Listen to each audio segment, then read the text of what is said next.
श्रीराम. संत विषयात देव पाहतात, आपण देवात विषय पाहतो. प्रत्येक जण भक्ती करीतच असतो, कारण व्यापक दृष्टीने पाहिलं तर भक्ती म्हणजे आवड, परमात्मा भक्ती म्हणजे परमात्म्याची आवड असा अर्थ आहे. सर्वांना विषयाची आवड असते तेव्हा सर्व लोक एका परीने विषयाची भक्तीच करीत असतात. विषयाची आवड ही देहशुद्धीला बनते, देहबुद्धी वाढत नाही आणि स्वार्थी असते. ही कमी झाल्याशिवाय परमात्म्याची आवड म्हणजे भक्ती बघणे शक्य नाही. एक विचार येतात ते सांगतो आपल्याला की महाराज इथे कसं आहे स्पष्ट सांगतायत बघा.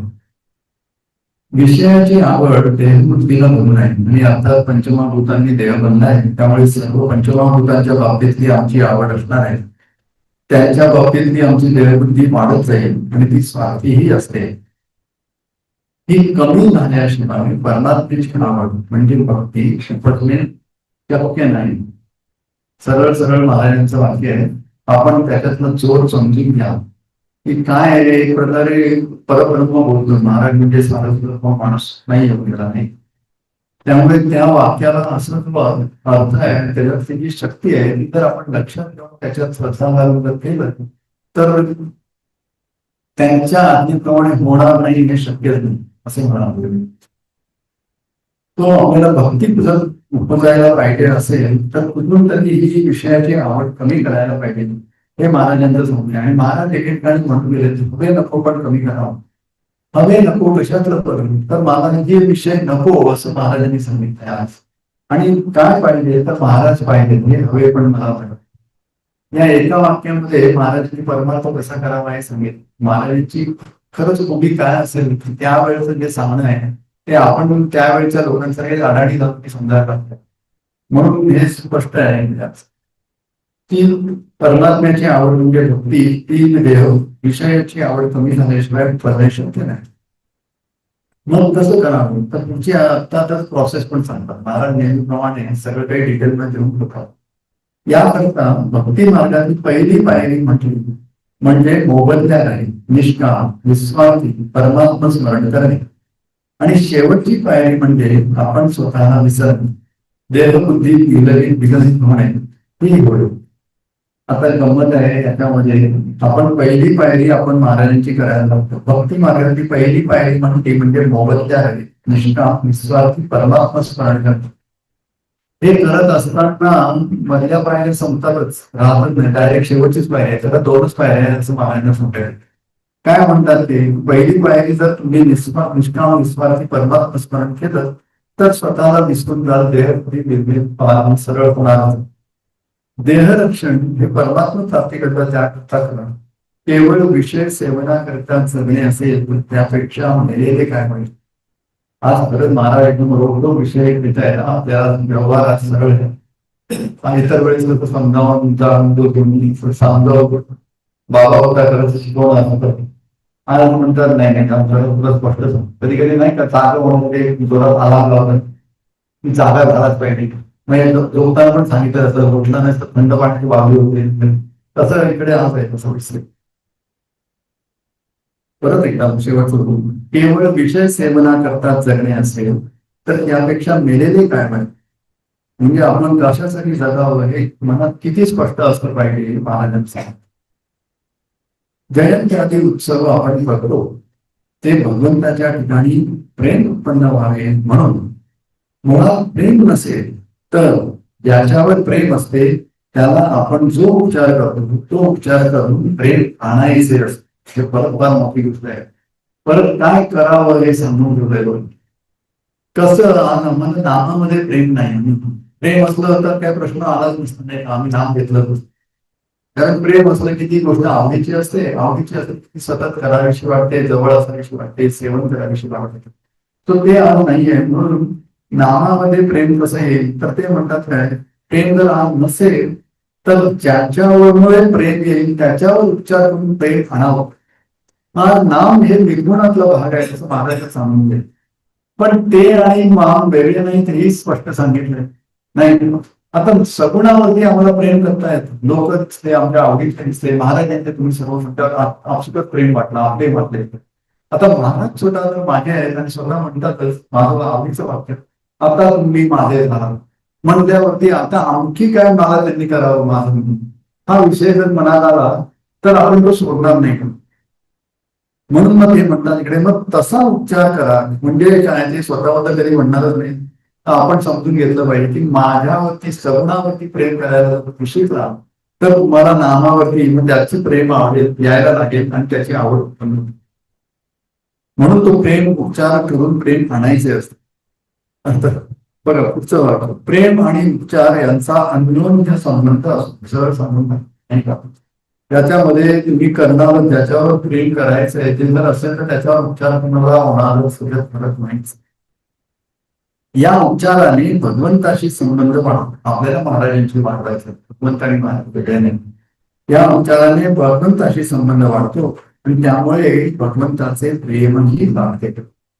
आई आपल्या लहान मुलाला दागिने वगैरे होते, त्याचे त्या लहान मुलाला काही सुख नसते, उलट थोडे दुःखच वाटते. महाराजांनी स्वतःची स्थिती सांगताय बरं का, आपण जे काही त्यांना करतो ते असं काही आवड नाही आहे, ते आपले करवून घेत आहे तुमच्या प्रेमात, असं असतं नाही. तसं आहे ते थोडं दुःखच वाटतात. हे दुःख मानून आपण तर नाहीच नाही, दुःख त्याच्याकडे अभाव आहे पूर्णपणे, म्हणून तर ते महाराज आहेत नाही का. अखंड आनंद होती त्यांचा स्वभाव आहे,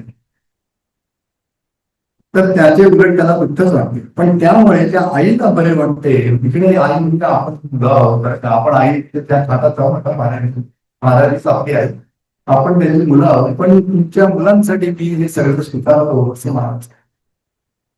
म्हणून ते तसं करतो. भगवंताला आपण दागिने वगैरे घातले तर ते स्वतः करताच होय, वास्तविक भगवंताला काय कमी आहे. संत विषयात देव पाहतात, पण आम्ही मात्र देवा सुद्धा विषय पाहतो. रामाची मूर्ती काय उत्तम घडवली आहे, देवभूती किती सुंदर बांधला आहे वगैरे आम्ही म्हणतो. हा नाही का, आपल्यातले सगळे बरेच जण आम्ही सगळे अयोध्येला वगैरे जाऊन काय आणि मूर्तीबद्दल काय आहे ती तशी आपण सांगतो, तुझ्यापासून हास्य करते वगैरे बरंच काही काम आहे. पण त्याचा माझ्यावरती काय परिणाम झाला हा विचार करावा पाहिजे. महाराजांना सांगायला नुसतं दर्शन घेऊन आलो आणि काय बदल का माझ्यामध्ये, त्यांच्यातलं प्रेम वाढलं का, त्यांच्यातला संबंध घडत का, आज सहजपणे त्यांच्यासाठी बसावंसं वाटतं का, तेव्हा त्यांना जे आवडतं ते करायला, ते म्हणजे झालं का बदल असं त्यांच्या म्हणून ते आम्ही बघतो. आमची वृत्ती विषयाकारामध्ये, म्हणून आम्हाला तिकडे तिकडे विषयच असतो. संतांची वृत्ती राममयच असते, त्यांना सर्वत्र रामच दिसते. आता आम्हाला तसं प्रकारे पोचायचंय, ब्रह्मानंद महाराजांच्या पावल्यावर पाहून जायचंय. त्यांची अत्यंत शिष्योत्तम आहे, त्यांची शरणागती महाराजांच्या ती आमच्यात कशी येईल हे आपण बघितलं पाहिजे. तर त्यांना जसं महाराजांपेक्षा दुसरं काही सुचत नसतं, तशी आमची कृती महाराजांबद्दल होईल तळमळ लागली पाहिजे. तशी संतांची वृत्ती राममय असते, तसं आम्हाला सर्वत्र महाराज दिसले पाहिजे असं त्यांना म्हणायचं. 13 कोटी जप केला म्हणजे रामदर्शन होते असं म्हणतात. आता महाराजांनी खुलासाही दिलाय, ते म्हणतात याचा अर्थ 13 कोटी जप आहे, दररोज 10-12 तास या प्रमाणात जवळजवळ 12 वर्ष इतका सतत ध्यास लागला, म्हणजे ते खूपच नाम कधीच माया जात नाही. केव्हा केव्हा एखाद्याला दर्शन होत नाही तेव्हा त्याचे नाम दुसरीकडे खर्च झाले असे समजावे. तेव्हा स्पष्ट आहे, आज खरंच महाराज परमार्थ असेल स्पष्ट करून उलगडून सांगायला काय होतं बरं.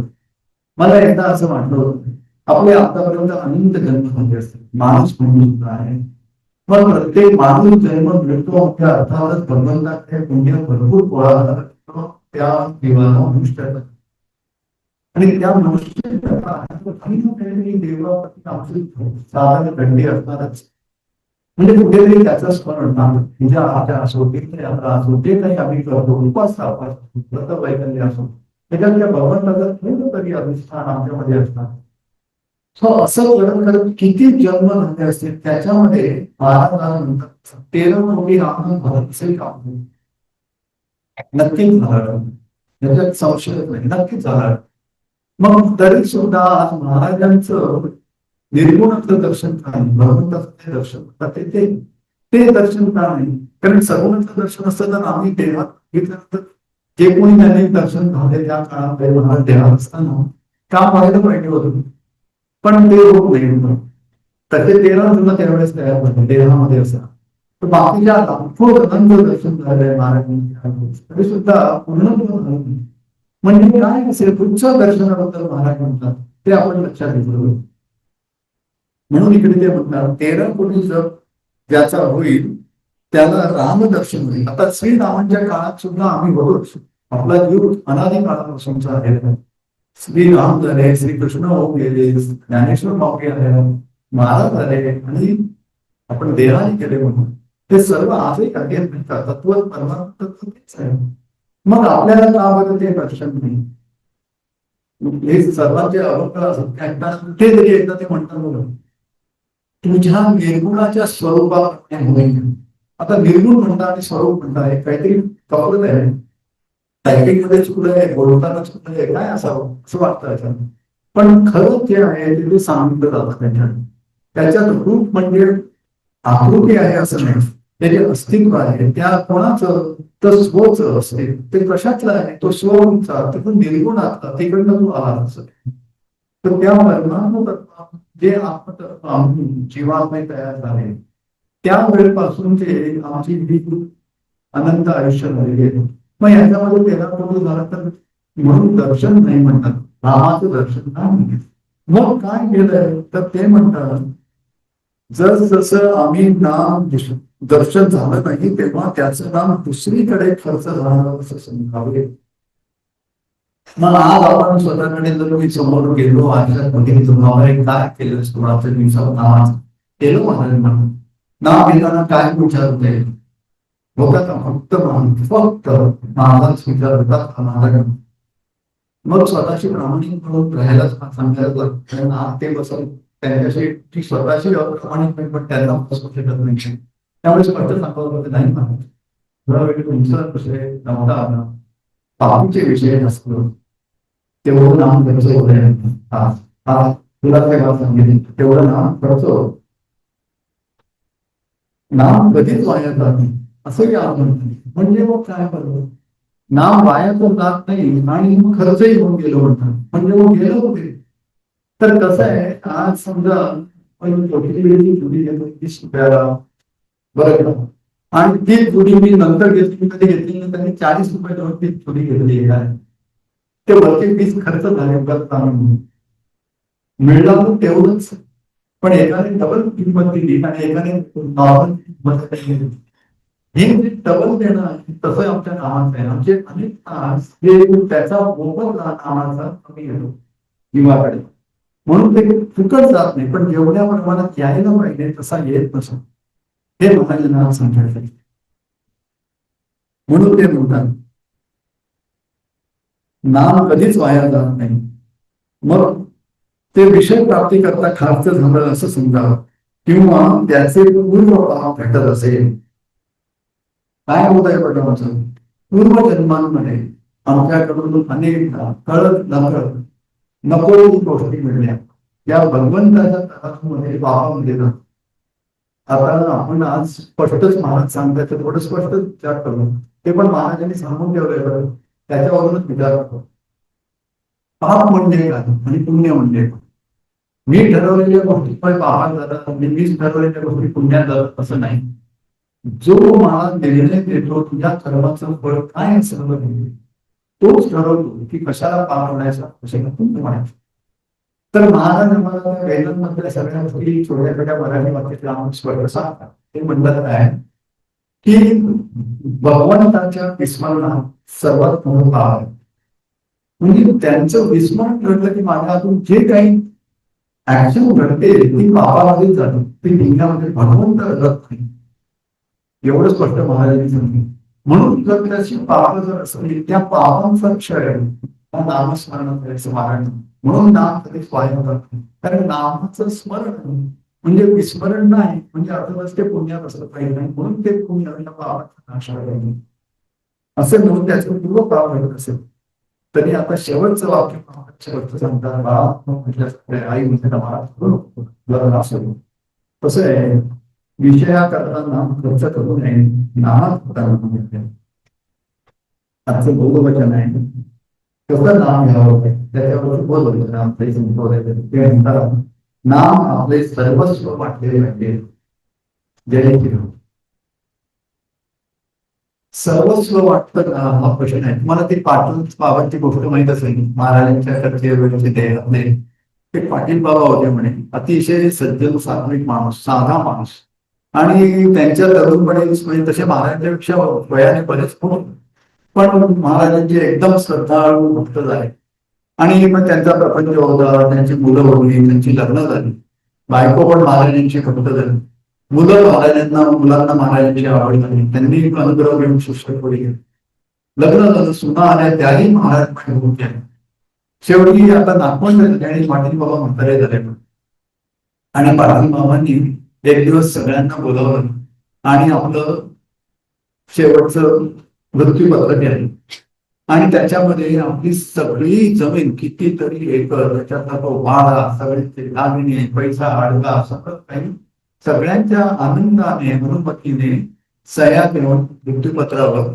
महाराजांच्या नावाने गेलो सगळ्यांनी आनंदाने सह्या केलो आणि म्हणाले आपण जाऊया आणि महाराजांच्या पायरी ठेवू त्याप्रमाणे सगळे जण एक दिवस गोंधळला महाराज बसले होते आणि एक पाटील बाबाची महाराजांच्या पायावर कागद ठेवलो महाराजांनी विचारलं काय पाटील बाबा आहे महाराज आम्ही सर्वांनी असं ठरवलं आणि आनंदाने असे कल्पना मांडली आणि कुटुंबातल्या सर्वांनी एका क्षणाचाही विचार न करता आनंदाने त्याच्यावर सह्या केल्या आणि असं हे सगळं आमचं जे आहे ते तुमच्या नावाने आम्ही मृत्यूपत्र माझ्या पायावर ठेवलंय ते खरंच आमचं सगळ्यांचं हे सर्वस्व तुम्हाला दिलं आज जसं महाराज आम्हाला सर्वस्व द्यावं म्हणतात असं म्हणतात कसं पाटील बाबा म्हणाले आम्ही सर्वस्वच्या पायी अर्पण केलं महाराजांनी काय ते कागद त्यांच्यासमोर करा मांडून टाकलं आणि म्हणाले पाटील बाबा स्व द्या सर्व नाही दिलं तरी चालत काय शिकवण आहे की नाही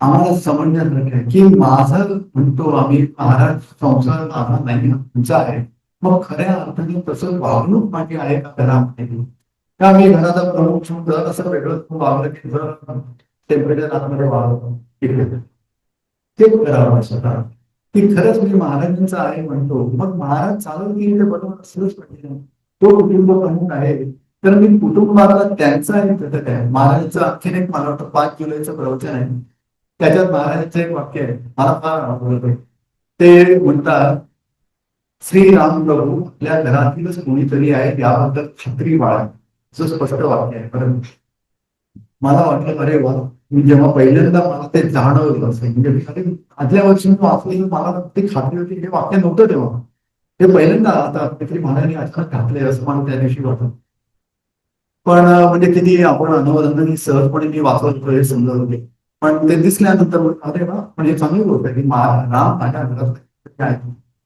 मग हळूहळू त्यांच्याच कृपेने दिसायला लागलं की ते माझ्या घरात नाही आहे मी त्यांच्या घरातला आहे हा फरक आहे आणि तशी शरणागती आली पाहिजे की खऱ्या अर्थाने ते लहान मुली कसं असतं आपल्या घरामध्ये 1-1.5 वर्षाचं त्याला माहित नाही उद्याचं जेवण आहे का आजचं जेवण आहे का मला कपडे आहेत का त्याला चिंताही नाही तो म्हणतो हे कोण आहे दोघे आई बाप कोण म्हणतो की हे खायला का त्याला माहित असेल तसं नाही की कोण आतापर्यंत नीट आहे किंवा नाही मला कधी आई बाबापेक्षा बाबांचो बाबाचा भाऊ काका करते असं आई कामात असते त्यामुळे आईला वेळ नसतो खेळायला हे बाबांचे खेळ असतात जवळचे बाब आम्हाला तसं पाहण्याच्या असं वाटलं तरी की ही माय लक्षात येतो किती कृपाला भेटत असते किती आनंद देत असते किती मला क्षमा करत असते पण नाही आम्ही लक्षात घेत नाही की अरे काय देत आहे तुम्ही मला खऱ्या अर्थाने किती तुम्ही मला आपलं म्हटलंय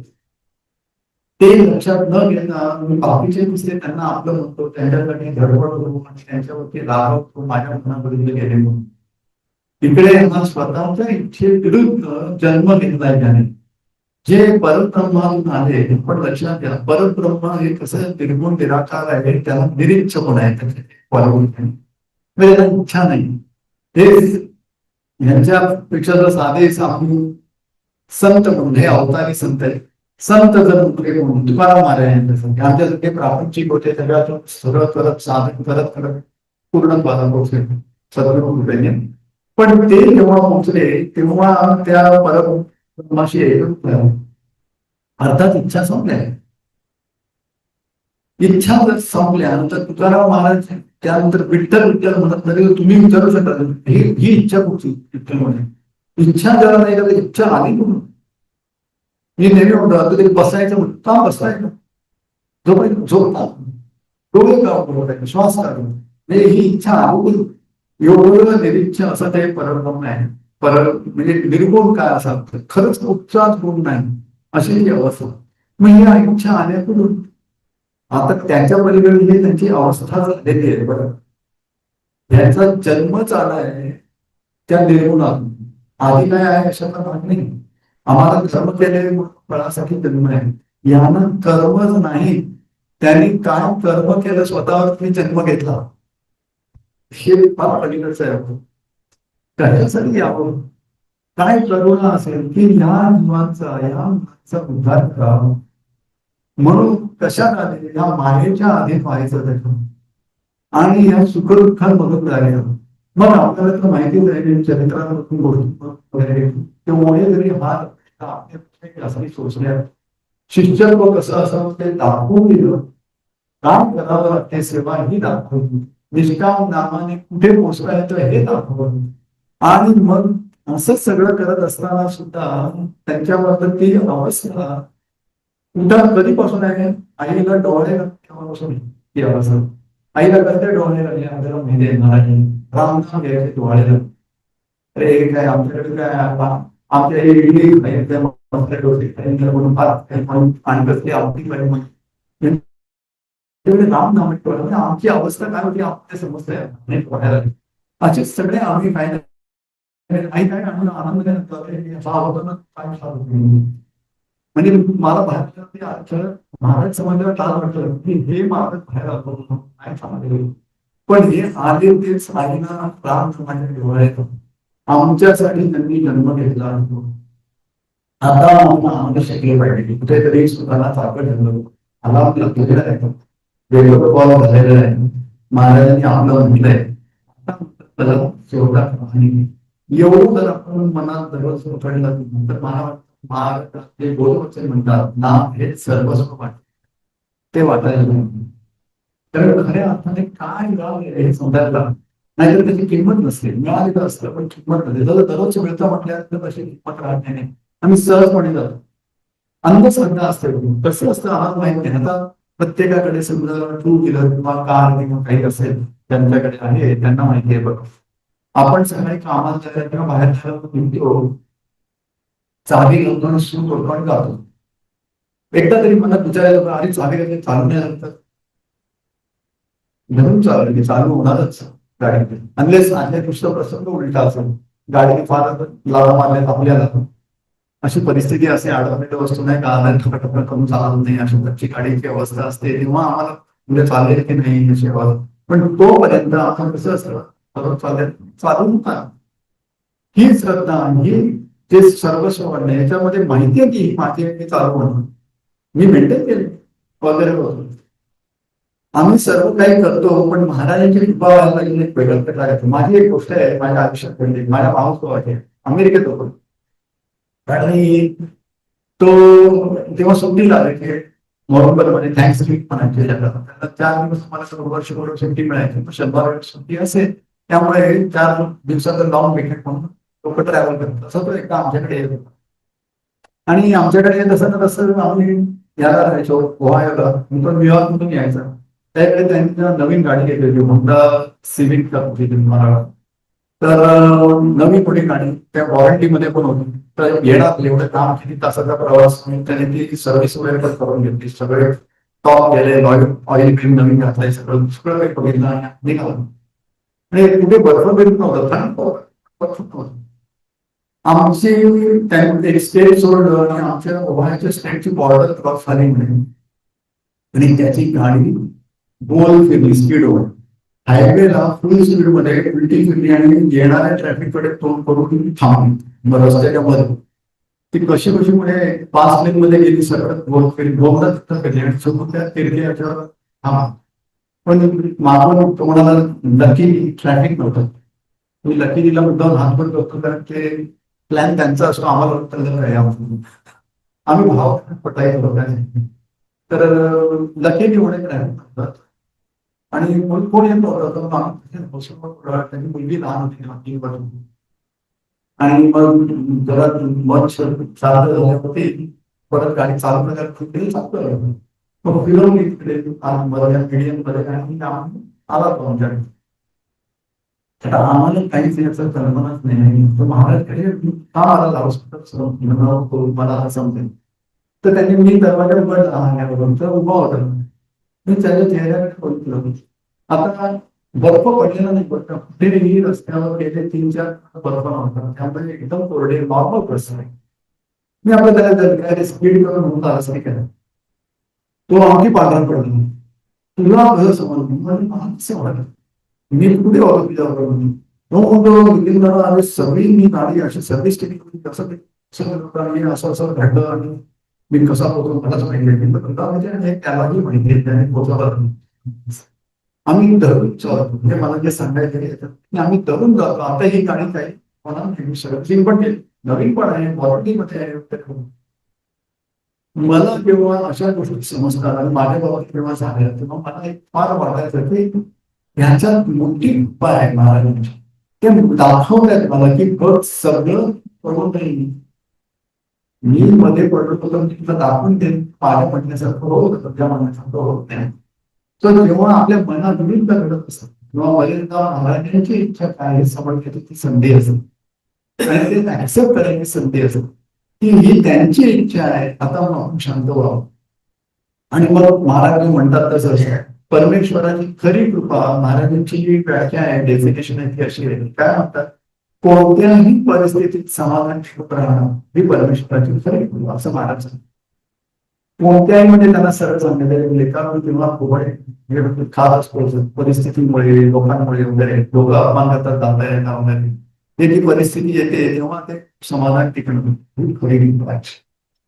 आम्ही कसं ऐकून घेणाऱ्या नाही मला तिथं कोणी सांगितलं की डायरेक्ट करेला कार्य असायलाच पाहिजे म्हणतो आणि काय बरोबर महाराजांना नाही तर समाजात कसं जगता येईल म्हणजे जगवणारं त्यांना तोंडावर तुम्ही नाही जगत.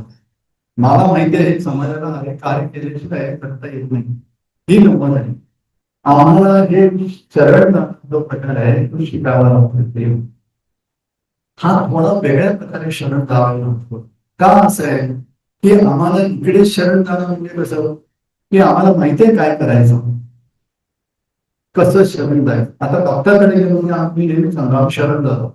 डॉक्टर म्हणतो या गोळ्याने आम्ही दिनपणे गेलो रात्री औषधं घेतो 5 दिवसांनी बरं औषध हो समजून जातो बरा होतो का खोकल्याचं औषध 5 दिवसाचं दिलं तर 6 दिवशी खोकत नसतो का झिरो होतो का खोकला नाही खोकू की नाही कमी झालाय म्हणून पण खोकत असतो. डॉक्टर म्हणतो खोकला नाही जातो का नाही पण डॉक्टरवरचा विश्वास जातो तोही जात नाही डॉक्टर चांगला आहे खूपच कमी झालं तुमचा चांगला नसावा पण तुमचं थोडं 30-40% झालं महाराज डॉक्टरकडे घेतलं ना 10% आणत नाही एवढा डॉक्टर चांगला हा संपूर्णपणे बंद करायला माझ्याकडे सांगतो ते औषध घे बाकी सर्व मी करतो ही जबाबदारी कोणीच घेत नाही. अहो अमेरिकेमध्ये माझ्या पाठीवरून 2 ऑपरेशन झाले तर मला ते फॉर्म भरून देतात आणि सही करायला जातात की ह्याच्यामध्ये तू गेलास तर सुद्धा आमची जबाबदारी अरे ऑपरेशन लेखा तुम्ही करणार मी का जायचं मग तो सरळ सही करून घेतो मला एवढा कॉन्फिडन्स त्यांच्या एक्सपर्टीज मध्ये म्हणतात किती प्रवीण करण्यामध्ये ऑपरेशन तर तू जाऊ शकतो सही कर सांगतात. ही अशी गंमत आहे आणि आमच्याकडे हे सांगतात बाकी सर्व मी करतो तर आम्हाला सगळ्याला थोडा त्रास होतो. विचार करा ह्या सगळ्या गोष्टींचा आपण स्वतःसाठी विचार करा की मी जेव्हा म्हणतो मी महाराजांचा आहे किती प्रमाणात मी मानले माझ्या मनाने किती मानले हे खरंच महाराजांचं म्हणजे काय आहे काय ताकद आहे माझ्या मनात खरंच अनंत कोटी ब्रह्मांड नायक आम्ही ज्याला म्हणतो, घोषणा करतो त्यांची, असा ज्याचा जो नायक आहे, जो खरंच एवढ्या कोटी ब्रह्मांडांचा जर असेल आणि तो जर माझा पाठीराखा आहे, मग का बरं सोडता येईल नाही त्याच्यावर?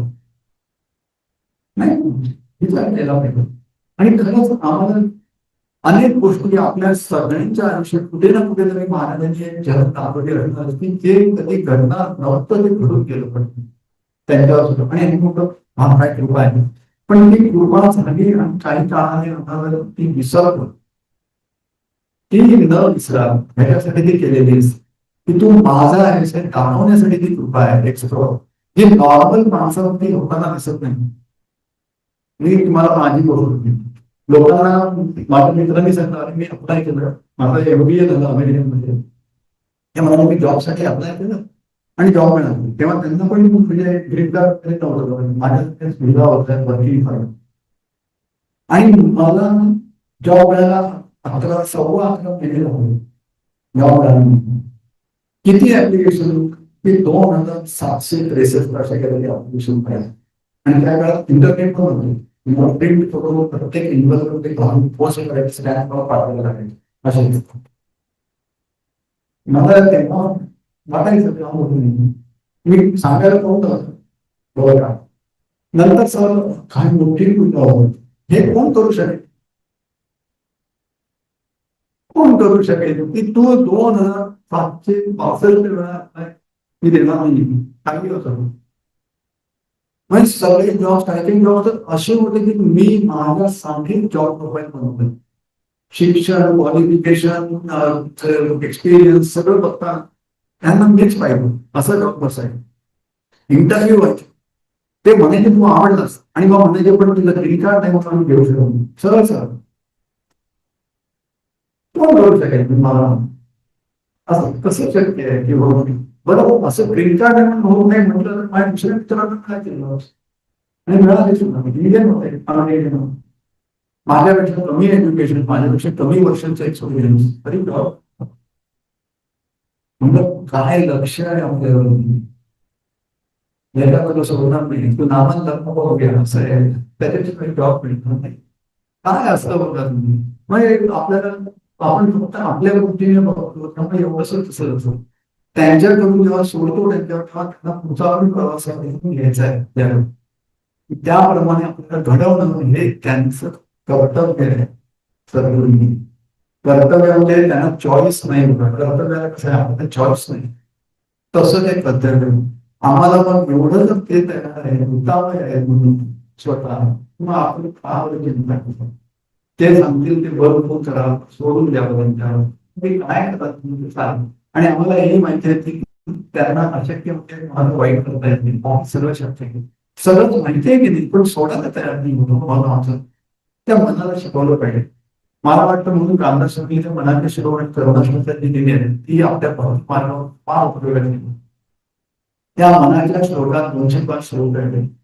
काहीतरी श्लोक आपल्याला दररोजच्या वेळेस आपली परिस्थिती बदलते, फक्त आपण मग एवढं काय सांगू प्रत्येकाला असतं त्याच्यासारखं जोकर बघितला नाही. मी अनेक सर्कस बघितलो, मनासारखं तेवढं नाही. तो कधी हसवेल, कधी उडी मारेल, कधी तीच बरोबर जरी उडी मारून सांगता येत नाही, कधी स्वतःला नाचवेल बघतो. असा हा मार्ग प्रकार आहे आमच्यामध्ये. पण त्याला दररोजचं त्यामध्ये स्वभाव बदलत होणार. मी कालचा जो आहे तो आज असेल असं नाही, कारण रस्त्यात ट्रॅफिक फार झाला, काल चालवली होती गाडी, तो आराम घरी बसलो. तेव्हा कसं आहे, महाराज आता ट्रॅफिक मधून आलं, तुमचे महाराज केवढं लेट आणतो, तुमची आधी अडकली सगळं. हे हे मनाचा प्रकार झालं, काहीच नाही. महाराज कालही तेवढेच, आजही तेवढेच आहे. आज आमचे मुघल महाराज वेगळीकडे गेले होते, मग आमच्या गाडीचं मॅप आणखीच काहीतरी दाखवत होता, ते व्हॉट्सअपचं लाईव्ह लोकेशन तर आणखी तिसरा रूट दाखवत होता. आम्ही घ्यायचा रूट चालू, याची तुमची पण आम्हाला नाही. घेतल्यानंतर घेतला होता एक, तर तो कसं सरळ निघेल का नाही, तिकडे गेल्यानंतर तिकडे ट्रॅफिक काम समजलं, पण उत्तर मग तो गुगल मारायचा बरोबर, तो पण बरोबर ट्रॅफिक माहिती आहे त्याच्यावरती वेळ दाखवतो. त्यापेक्षा व्हॉट्सअप लोकेशन जास्त बदलतात, म्हणून करायचं नाही माणसांना. पण इकडे आल्यावर समज आमच्या मनात 2 ते 5 होते, ही चुकी आहे बरोबर. कुठून सकाळी त्यामुळे बुद्धी झाली म्हणून आपण ऍटलीस्ट अर्धी तरी सकाळी करून गेलो. पण तुमच्या सर्वांची कृपा अशी की ती अर्धी तरी माझ्या थांबलावं म्हणून आम्ही सांगतो त्याला काय त्याला कृपा म्हणतो की सगळ्या तरी हे सगळेच माझेच लोक आहेत आणि म्हणून तुमचे अनेक धन्यवाद सांगतात की हे महाराज घडवून कसं सांभाळतात त्याचं एक प्रत्यक्ष आता कडवत उदाहरण ही गंमत असे होतं. खरंच सोडून गेलं त्यांच्यावर म्हणतात काही ना काहीतरी असं छोटीशी प्रचिती वाटते पण ती प्रचिती अशी असते की जन्मभर कळेल ते प्रचिती मी कोणाची आहे महाराजांची तो कोण आहे अनंत कोटी ब्रह्मांडाचा नायक आणि कोणासाठी प्रचिती दिली तर माझ्यासारख्या सुंदर जीवासाठी त्याने छान घ्यावं आणि माझ्यासाठी एक करावं नाही आणि माझी खिचगडणी ते नाही तुमच्या नाही का पण ते करतात हे प्रेम हे मिळत नाही बरोबर हे निर्भीत प्रेमार्थ ते म्हणाले निर्भीत तू म्हणून हे नाम घ्यावं म्हणतात कारण त्यांचं प्रेम मिळायचं तर निर्भीतच प्रेम आहे ते निर्भीत प्रेम निर्भीत नाम घेऊन प्रेम तर ते प्रेम मात्र सहजपणे उपलब्ध आहे ते बाहेर येत नाही आपल्या आतमध्ये ते स्वतः बसले त्यांना प्रगट व्हायचं नाही का जो आहे तो जमलेला आहे प्रगट होऊन आहे त्याला येणं नाही महाराजांना दर्शन द्यायचं असं नाही आपल्या आतले मग आपण केलं मात्र पाहिजे ते समजा बाकी सर्व जबाबदारी त्यांनी लहान मुलं व्हावं त्या लहान मुलाचा आठवणीपणा मी ते महाराजांचं लहानपण देणार वयाने लहान नव्हे तुकाराम महाराजांनी जेव्हा अभंग लिहिला तेव्हा तिशी ओळख केली होती आणि म्हणाले लहानपण देणारे म्हणजे तो लहानपणाचा जो निष्पाप भाव आहे तो मला कायमचा त्याची जी पूर्णपणे केअर फ्री काळजी नसलेली अवस्था आहे तशी किती असा तू केअरलेस होऊन निष्काळजी होऊन पण काळजी करायची जबाबदारी सोडून ती तुझी जबाबदारी नाही तुझी काळजी करणारा आहे हे आम्हाला मानायचं आपण आज खरंच आजचं प्रवचन आहे महाराजांनी स्पष्ट सांगितलंय फार पायऱ्या नाही माझ्यात कोणत्या दोनच पायऱ्या नाही का दिलेले नामाची पहिली पायरी आणि दुसरी पायरी कुठे देते तर तुम्हाला समाधीमध्ये घेऊन महाराजांच्या दोन पायऱ्याचा हा प्रवास आहे केला मात्र त्याच्यात सातत्य फार महत्वाचं आहे दररोज ठरलेलं आपलं साधना करणं त्याच्यात कारण न फार महत्वाचं आहे आपलं मन त्याच्यात बघत असतं की ह्याला हे किती महत्वाचं आहे आज परिस्थिती अशी आणखी कठीण झाली हा माझं नाम द्यायला किती तयार आहे हेच फक्त महाराजांना दाखवायचं म्हणजे महाराजांपेक्षा स्वतःच्या मनाला दाखवायचं की नाही मला माझे महाराज सगळ्यात जास्त वरती आहेत त्यासाठी हेही मी कॉम्प्रोमाइज करायला तयार आहे हे जेव्हा मनाला दिसेल ना तेव्हा तेच मन आपलं जे आज ऐकत नाही ते ऐकायला लागेल मी साधना महाराजांना वगैरे शोधायला आणि ती करून घेण्याची शक्ती महाराजांची आहे ती आपण बघितलं महाराजांचे जगेने आजही काळात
सुरुवात करतो प्रश्न विविध विषयांवर ते आपण ठेवूया आणि दादाला विनंती केली त्यांचं समाधान करतात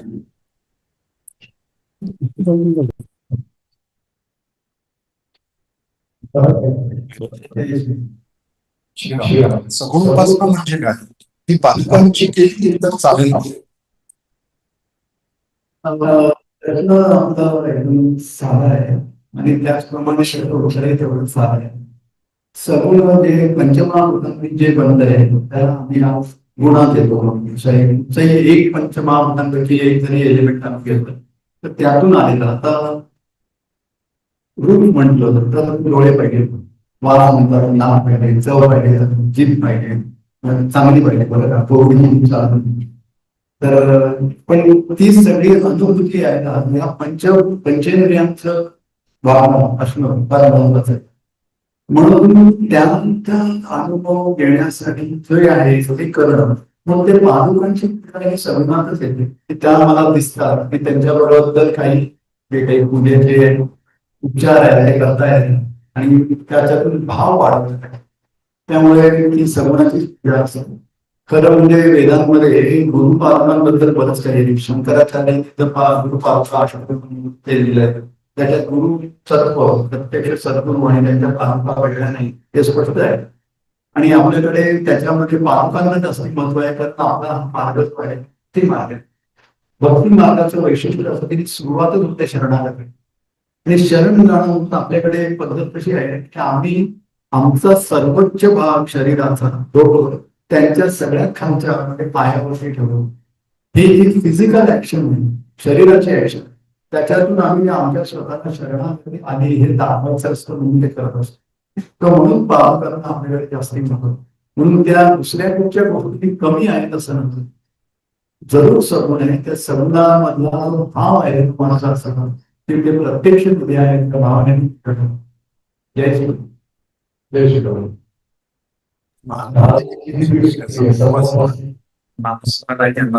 त्यावेळी हा पहिला प्रश्न आणि मला वाटतं त्या नवीनच संपूर्ण समाजात झाला असेल.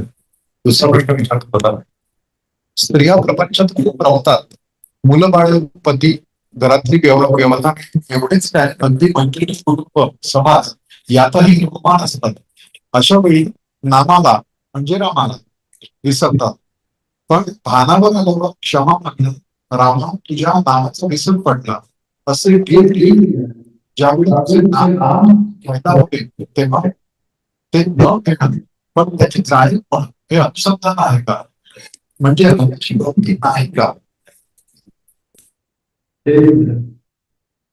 आज महाराजांनी भक्तीविषयी सांगितलंय, त्या प्रवचनात उत्तर आहे. तरी सुद्धा हा प्रश्न म्हटलं तर आपल्याला असं आहे की जेव्हा आम्ही बाहेर येतो आणि रामाच्या अनुसंधानात असतो, मी म्हणतो की आम्ही तुला विसरतो आणि आठवण असायला पाहिजे होती, म्हणजे चूक झाली नाही. महाराजांमध्ये विस्मरणाची चूक झाली, ते पाप आहे. आणि ते अनेकदा पुढे केलेलं नाम ते पापाचं क्षय करण्यासाठी वापरलं आहे.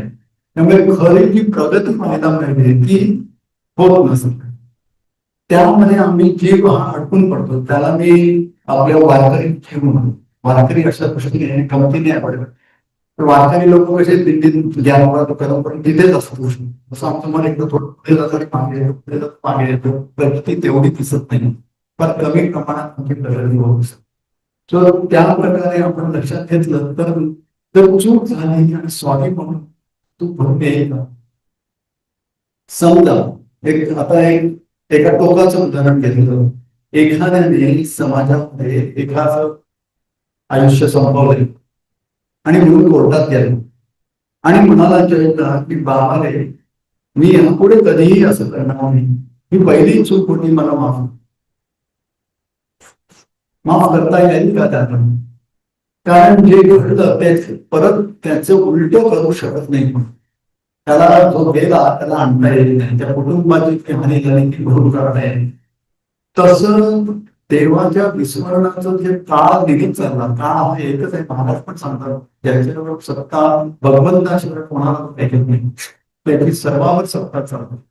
त्यामुळे तो जो एकदा गेला तो परत आणता येत नाही. सो ती वेळ जी कशानेही गेली ती कायमची गेली. त्यामुळे त्या काळाचं जे स्मरण होऊन पुण्य वाढलं असतं ते वाढू शकत नाही. आपण बरेचदा चांगले पण जीव असतो. आम्ही म्हणतो दादा दररोजचा स्वतः 1 तासाचा जप आहे मी करतो आणि आज जमला नाही बाबा, मी आणि कुठेतरी बटवायला गेलो आणि म्हणून मी महाराजांना म्हणतो महाराज उद्या 2 तास, आणि उद्या येतो तेव्हा खरंच 2 तास करतो बरं का, पण भरून निघाला का. नाही, कारण काल आमचा पण मी 1 तास केला तर उद्याच्या दिवसाच्या अखेरीस माझ्या पदरात 3 तासाचा जपाचा पुण्य असतो. मग परत 2 तासाचं करायचं म्हणून तो भरून काढताय.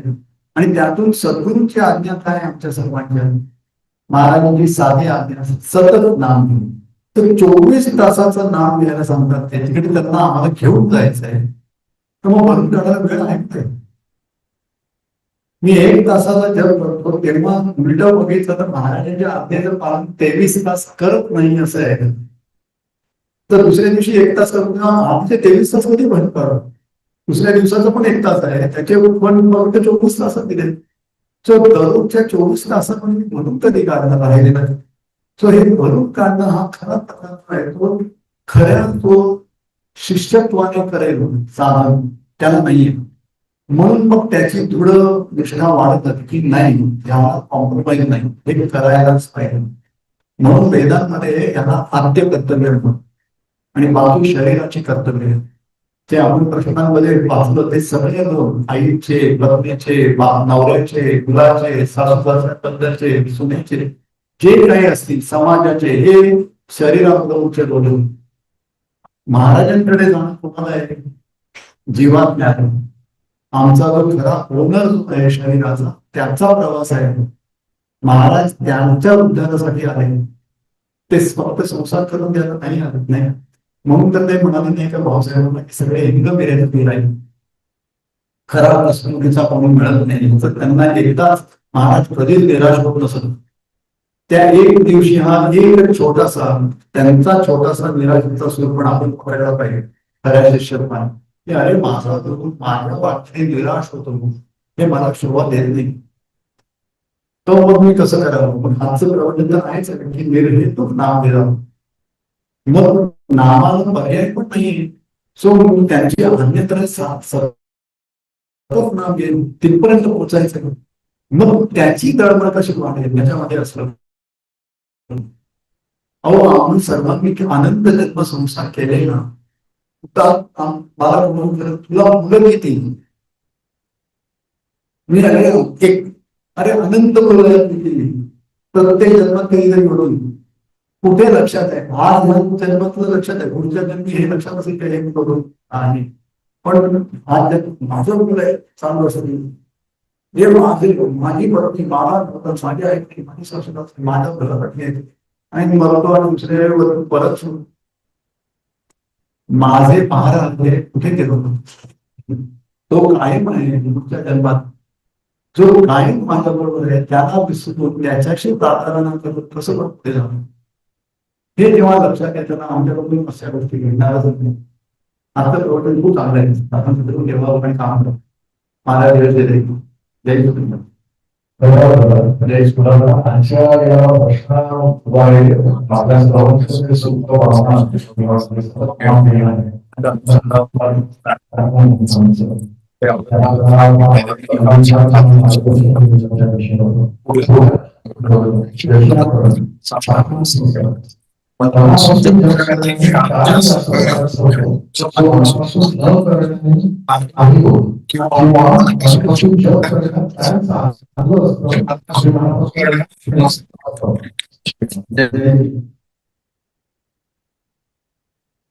मुलांनी मनापासून अभ्यास केला तर किती मार्ग मिळेल, मनापासून अभ्यास केला तर किती मार्ग मिळेल याच्यावर आपण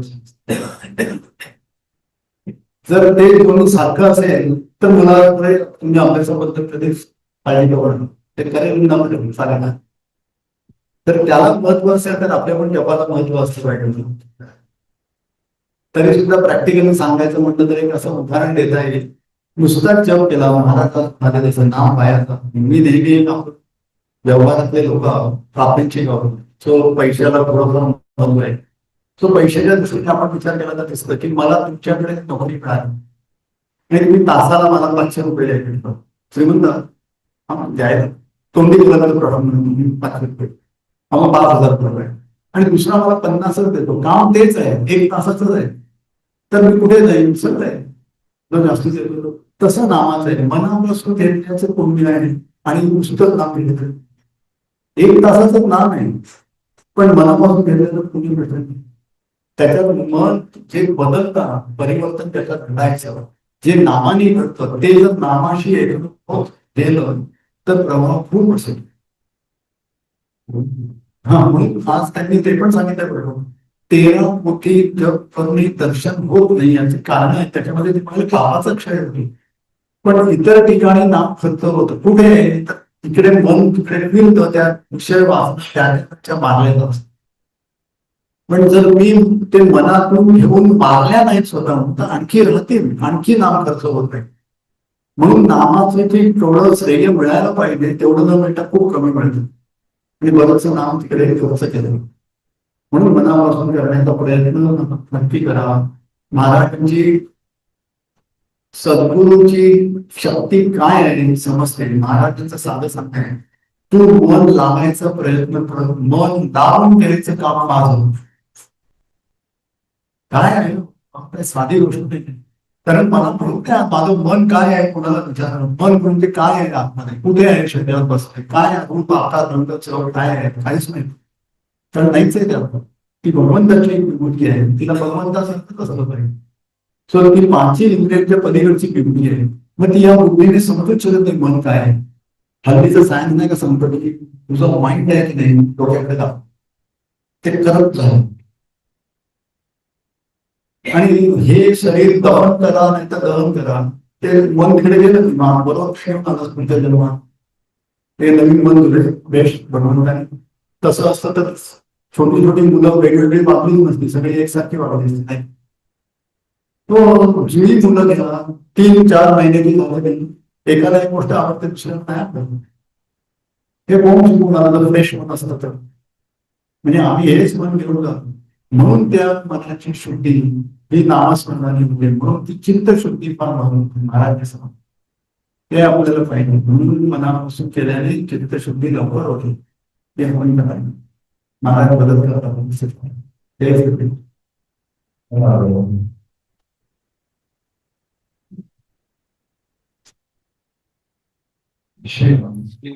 एका प्रश्न आहे.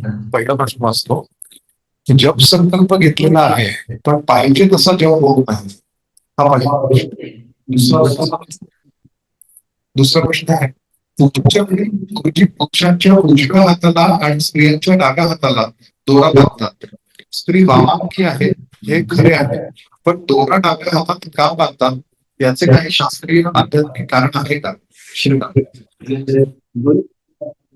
नाम घेतलं कारण त्या दुसऱ्या प्रश्नाच्या शास्त्राच्या गोष्टीमध्ये मी अत्यंत अनाडी आहे बरं का. त्याच्यात खरंच काहीच संबंध नाही. महाराजांनी मला ना कधी शिकवलं, जे काही थोडंफार शास्त्र होते पण काढूनच घेतलं.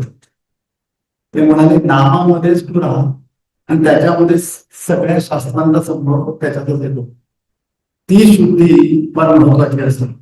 म्हणून आपलं केलं तर आपल्याला नामस्मरणाने फार फायदा होतो. आता पहिला प्रश्न सांग, जप संकल्प केला आहे पण पाहिजे तसा जप होत नाही.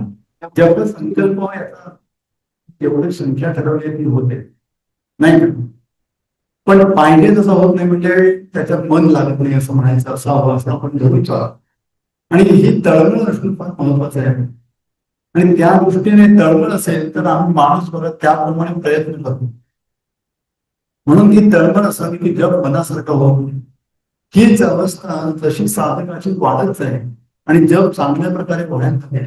महाराज जपातून नाम समाधी घेऊन जातात आणि तरी सुद्धा जेव्हा महाराजांचं दर्शन होत नाही तेव्हा ती तळमळ आणखी वाटते की महाराज जप तरीही चांगला होत नाही, वाटत राहतं. कारण फायनली जपाचं सगळ्यात शेवट कुठे आहे तर महाराजांच्या निर्गुण अवस्थेमध्येच दर्शन मिळण्यामध्ये आहे. ते जोपर्यंत होत नाही तोपर्यंत जप चांगला होत नसायलाच पाहिजे.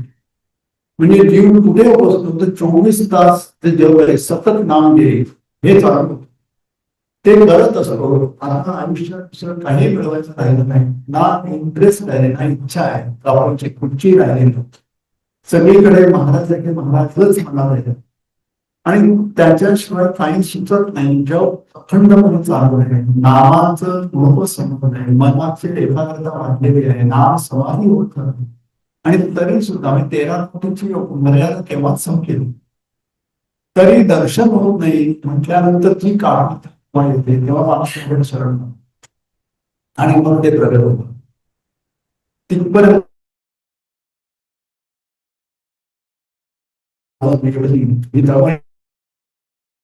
नाही आपण अजिबात निराश होतो. पण महाराज म्हणतात मी कधी कोणाबद्दल निराश होतो ते माझा म्हणजे एक आवडीचं वाक्य आहे. त्यामुळे मानवी विचार केला माझ्याबद्दल महाराज मी का सोडवून आतापर्यंत वर्गात शिक्षक म्हणजे तुझं काय ठरव नाही मी काय वेळ नाही काढणार हुशार पोराकडे बघू हे म्हणतात का नाही आहा तू माझे जर तू माझा झाला तर मी तुला सोडणार नाही काही एवढं जर ते म्हणतात तर मी का सोडू नाही हे घडणारच आहे आता जेव्हा नाही थांबूच शकत नाही शक्तीला विश्वामध्ये विरुद्ध जायला शक्तीच नाही कम्पेअर करायला अशी म्हणजे शक्ती आहे. मग ही जर म्हटले हे घडणार आहे तर मी का केलं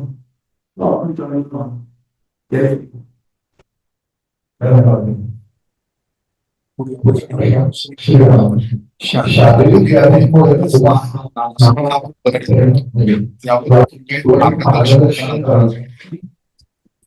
शारीरिक व्याधींनी परिणाम होतो खरं आहे की मुलं दुखलं की आता माझी पाठ दुखली तर पाठ दुखते म्हटल्यानंतर नाम चांगलं होणार नाहीच.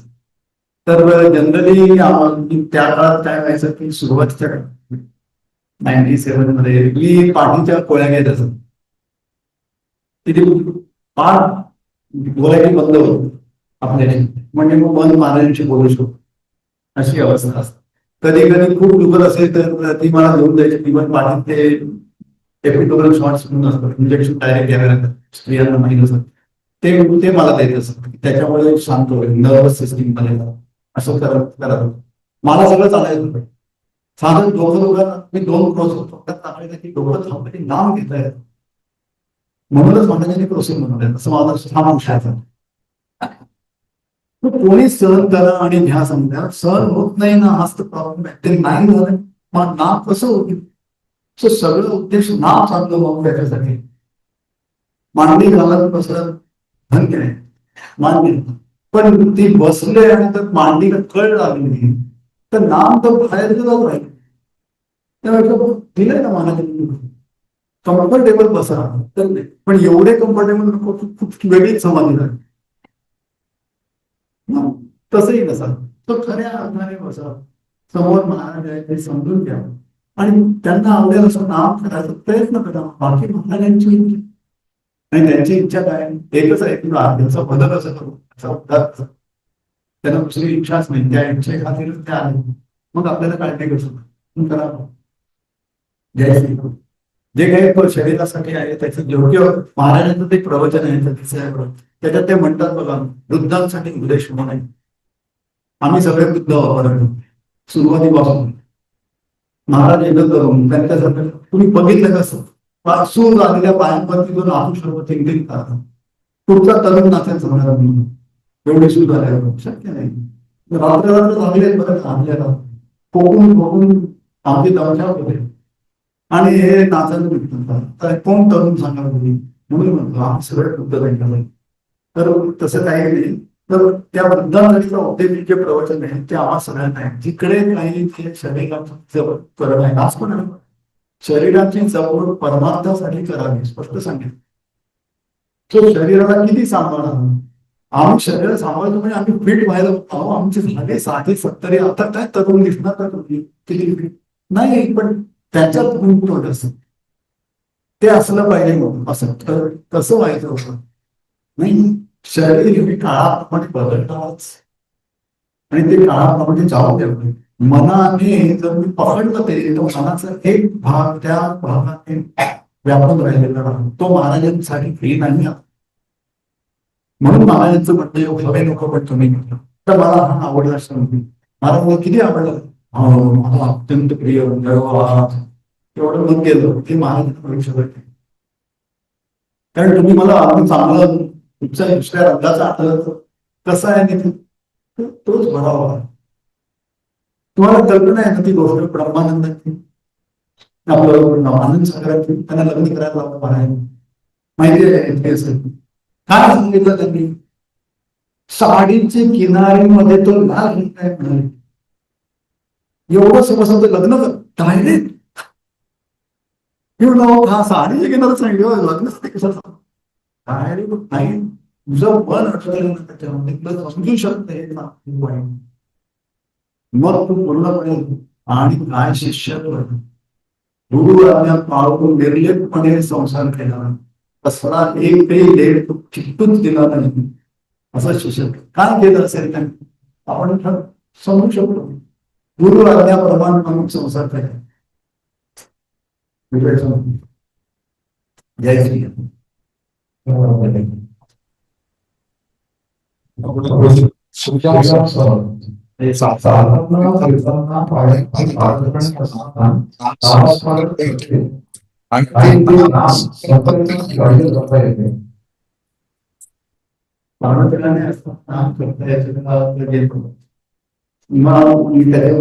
सृष्टी घडून ते संकल्प घेता येतं का. आता हे संकल्प घेण्याचं शॉर्टकट असेल तर नाही घेत. संकल्प हा अशासाठीच करायचा की त्याच्यामुळे माझं मन खरंच नामात जास्ती रमायला लागलं पाहिजे तर संकल्प करावा. नाहीतर मी 1.5 कोटीचा जप केलाय, 3.5 कोटी झाले, 7 कोटी झाले, 13 कोटी झाले, याच्यामध्ये मत आहे. आणि जे खरं घडायचं आज महाराज म्हणाले भगवंताचं दर्शन महान ते घडत नाही.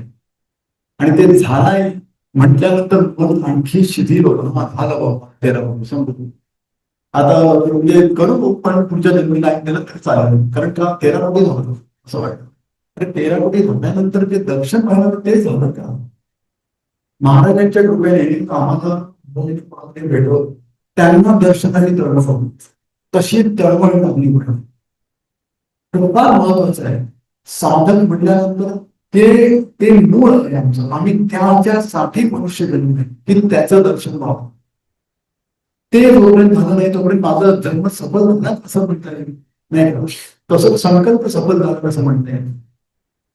जो 1.5 कोटी जग 13 कोटी जगात महाराजांचं सांगण्याचं का होते की 13 कोटी दिवसाला आज काय म्हणजे 10 वर्षाला असं अशी 12 वर्ष लागतील.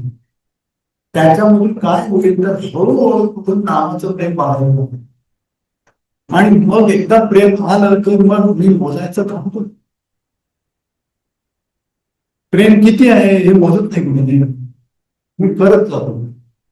तुम्ही आवडीचे लोक येणार तर प्रत्येकाच्या आवडीचं आपण खायला खातो की नवीन येणार आहे वगैरे हा काय कोण येतं त्यांच्या आवडीचं खायला करून ते प्रेमापोटी असतं. त्यांच्या जर महाराज माझ्याकडे गेले त्यांच्या प्रेमापोटी त्यांच्या आवडीत घेतलंच पाहिजे नाही करणार. आणि मग ते कायमचे येणार आहे ते येऊन चालणार आहेत ते नाही. आणि मग ते झाले नको मग नाव किती घेतलं पाहिजे ते त्यांच्या आवडीसारखं घेत नाही. तर पादत राहणं घालून थंडावं याचा साधा उपाय असा आहे विचार झाला सांगतो. नाव घेणं कधी असतं. मी पूजेकडे बसतो देवासमोर बसतो की नाव घेतो. महाराज जपाला बसतो म्हणजे काय समोर नाम महाराज आणि मी जेवढं की महाराज समोर बसले आता आपण आपल्या एकमेकाला ऐकतो तसं ते माझा जप ऐकतात. या भावनेने जप करू जप करायला की महाराजांमध्ये चैतन्य दिसायला मन जसं ते टिकायला लागेल की महाराज फरक आहे म्हटल्यानंतर चैतन्य वाढत. जर महाराज तिथे आहेत म्हणून चैतन्य वाढत असेल तर पादत राहणं नसेल तर महाराज नसतात का असं विचार. सो महाराज ही अवस्थाच अशी आहे परमात्मा तत्वाची की म्हणून तो शेवटचा श्लोक आरतीतला केला सदा सर्वदा योग तुझा राम. तुम्ही मला सांगा सदा सर्वदा योग तुझ्याकडे शक्य नाही म्हणणार. मी असलो पाहिजे सदा आणि सर्व ठिकाणी सर्वदा तर योग जो सदा आहे कायम आहे आणि सर्व ठिकाणी आहे त्याच्याबरोबर योग करूया असं विनंती केली तर ऍक्सेप्ट करू शकेल. किंवतच नाही देते तुम्ही सदा सर्वदा भेटते म्हटलं तरी शक्य नाही म्हणणार नाही. महाराजांचं वाक्य सद्गुरु देहाची संगत सुद्धा सदा सर्वदा होऊ शकत नाही. सत्सशार्थ देहाची संगत एवढं स्पष्ट आहे. सगुणात जे आलं ते पूर्णपणे असूच शकत पूर्ण असूच शकत. जरी ते पूर्ण होते ते देऊ शकायचे पण आम्हाला सवय असते ते सांगत नाही. सो म्हणून आपल्याला ते लक्षात घेऊन जप करावं. मग त्यावेळेस मत असलं पाहिजे. भावना माझी जर तेव्हा पूर्ण शुद्ध होऊन जाते, तेव्हा शरीराची अवस्था संपते, तेव्हा पादत राहणं आहे की नाही हे संपते. आज काय आहे, आज मला माहिती आहे की पादत राहण्याची बाहेरून आलेली गोष्ट आहे, त्यामुळे ती तेवढी घाण आहे. ती घाण सद्गुरूंकडे कशी आणू, म्हणून आमच्याकडे एक प्रथा आहे की ती न राहता तसंच सुचिरभूत होऊन पूजा करावी. पण पूजा जर देवाची करायची तर त्याला सुचिरभूत शरीर पाहिजे की मन पाहिजे, हा प्रश्न. ते लक्षात आलं की बदल घडायला साधन जय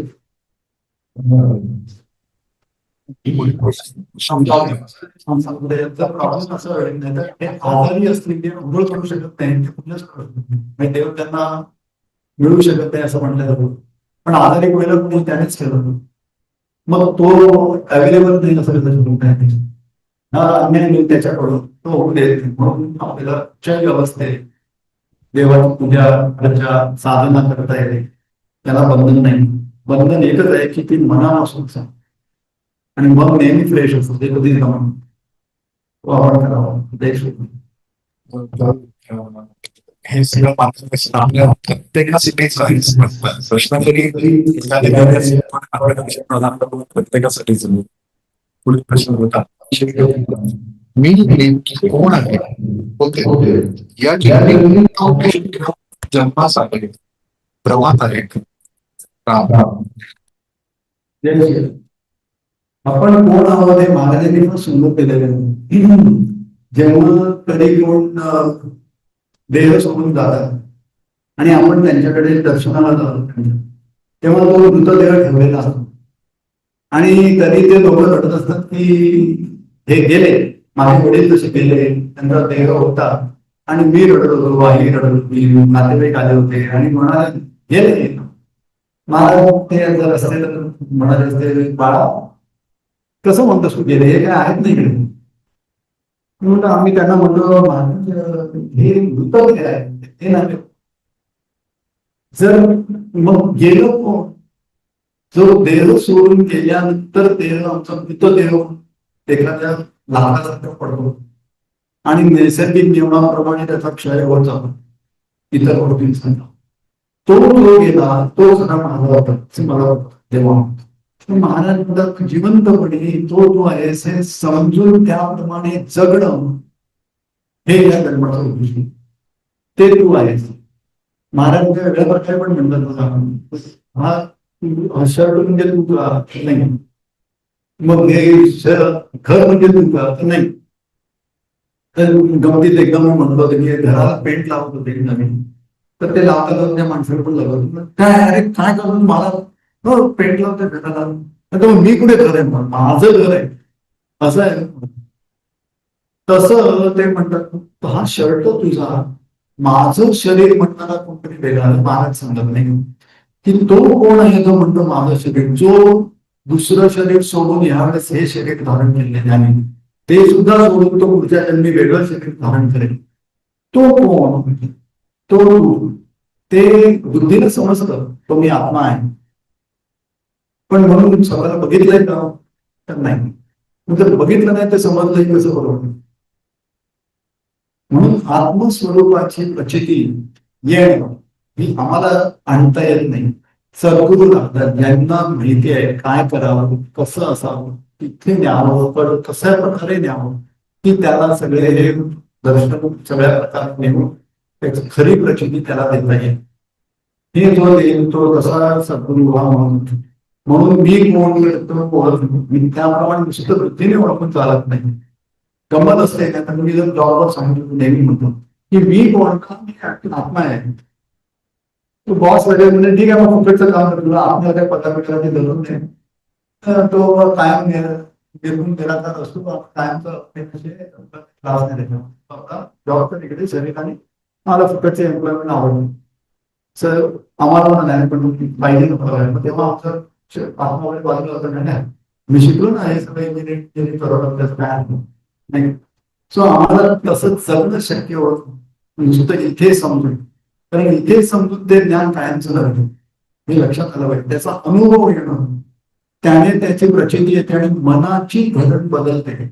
मनाची घडण एकदा बदलली की ती कायम बदलते आणि मग खऱ्या अर्थाने समजा मी कोण, ते कोण, मी कामाचा काय संबंध, या जगाशी काय संबंध, ही लीला जी चालली आहे माहिती काय असते खरंच लीला आहे हा आपण आम्ही लीला म्हणून कसला त्रास आहे म्हणतो बॉस एखादा निघाला कोण चालवतो तेव्हा ती लीला वाटते अरे बॉस काय एखाद निघाला कोण हसत नाही घरात वाद झाले की मग काय मस्त वाद झाला तर ते म्हणून हा प्रॉब्लेम आहे ही लीला समजत नाही हे गंमत आहे कारण माहित नाही असं काय म्हणून तो समजण्यासाठी तो आपण महाराजांच्या स्तोत्रामध्ये त्यांच्याच अनुसंधानामध्ये नामस्मरण आज्ञापालनामध्ये ते दाखवून देतात आणि मग प्रचिती आल्यावर शंका राहतात तोपर्यंत नाम देऊन जय श्रीराम जय श्री पुढील प्रश्न श्रीराम प्रापंचिक माझ्या मुलाचे व्यसन कसं सुटेल त्याची नोकरी गेली आहे. तो IT इंजिनियर आहे पण व्यसनाने त्रस्त झाला आहे. त्याला महाराजांच्या समोर लक्ष्मी नाम घ्यायला लावायचं व्यसन कितीही गुढी आली तर त्यावेळेस महाराजांच्या समोर बसून नाम घ्यायचं महाराजांनी देहापासूनही केलेल्या या गोष्टी आपण पाण्याने करावा महाराज सांभाळून घेतले नाही द्यायचं मुलालाही सांगायचं त्याला त्रस्त म्हणजे त्याला वाटतंय की बाहेर पडावं पण त्याला सहाय्य आहे आणि हे सहाय्य करायला सगळ्यात प्रवृत्ती त्यामुळे आपण खरंच शरण लावून इतर वेळेस अखंडपणे नाम घ्यावं हे जेव्हा उभे किंवा समोर बसून मोठ्याने नाम घ्यावं महाराज सांभाळून जय श्रीराम जय श्रीराम पुढील प्रश्न श्रीराम प्रकृतीच्या तक्रारी कमी कधी कुठच्या तक्रारी प्रकृतीच्या कारण आपल्या संसाराच्या तक्रारी बऱ्याच आहेत म्हणून आता हे नक्की कुठच्या तक्रारी नुसतं तक्रारी कमी कधी होतील म्हणलं तरी सेमच उत्तर द्यायचं प्रकृती बरी होईल तेव्हा असं म्हणलं तर ते चुकीचं होतं मनाला आमच्या त्रास असतो बरोबर प्रकृती खराब झाली की शरीराला वेदना होतात मी नेहमीच सांगतो आज आमचं कन्फ्युजन काय आहे की आज महाराज असं म्हणतात की देहबुद्धी जास्ती प्रधान आहे आपल्या मनामध्ये त्यामुळे शरीराचे त्रास हे मला दुःख देतात असं मी समजतो दुःख देत नसतात आणि याचं उदाहरण मी नेहमी सांगतो आपण सगळे बसताय त्या सगळ्यांच्या उद्देशाने जर असं काही बोललो नाट्यशक्ती वाढली आहे 5 यांसाठी त्याने तुम्हाला सतत तरी पापड घेईल मी तुमच्या एकाच्याही अंगाला हातही लावला नाही मग कोणाला बरं वेदना झाली त्रास झाला दुःख झालं राग आला शरीराला मारलं तर आग राहील ते दुःख झालं तर अरे असं ते कोणाकडे असतं हा फरक आहे तो शरीराची प्रकृती मनाशी संबंध नसतो हेच महाराज शिकवायला आहे ते काय म्हणतात तू मन नामात ठेवायचा प्रयत्न करत आणि मग शरीर प्रारब्धावर सोडून देता येते ही युक्ती आहे ही सद्गुरूंच्या कृपेने जमते त्यासाठी त्यांनी सांगितलेलं आपण सातत्याने पालना करून मग महाराजांची शक्ती आपल्याकडे ते की शरीर प्रकृतीत राहत असताना सुद्धा मन मात्र शांत मस्त शांतपणे आनंदी राहतो आणि हे मी प्रत्यक्ष महाराजांनी मला दाखवलं पूर्ण खात्री शरीर कसंही असलं तरी तुम्ही आनंद दिले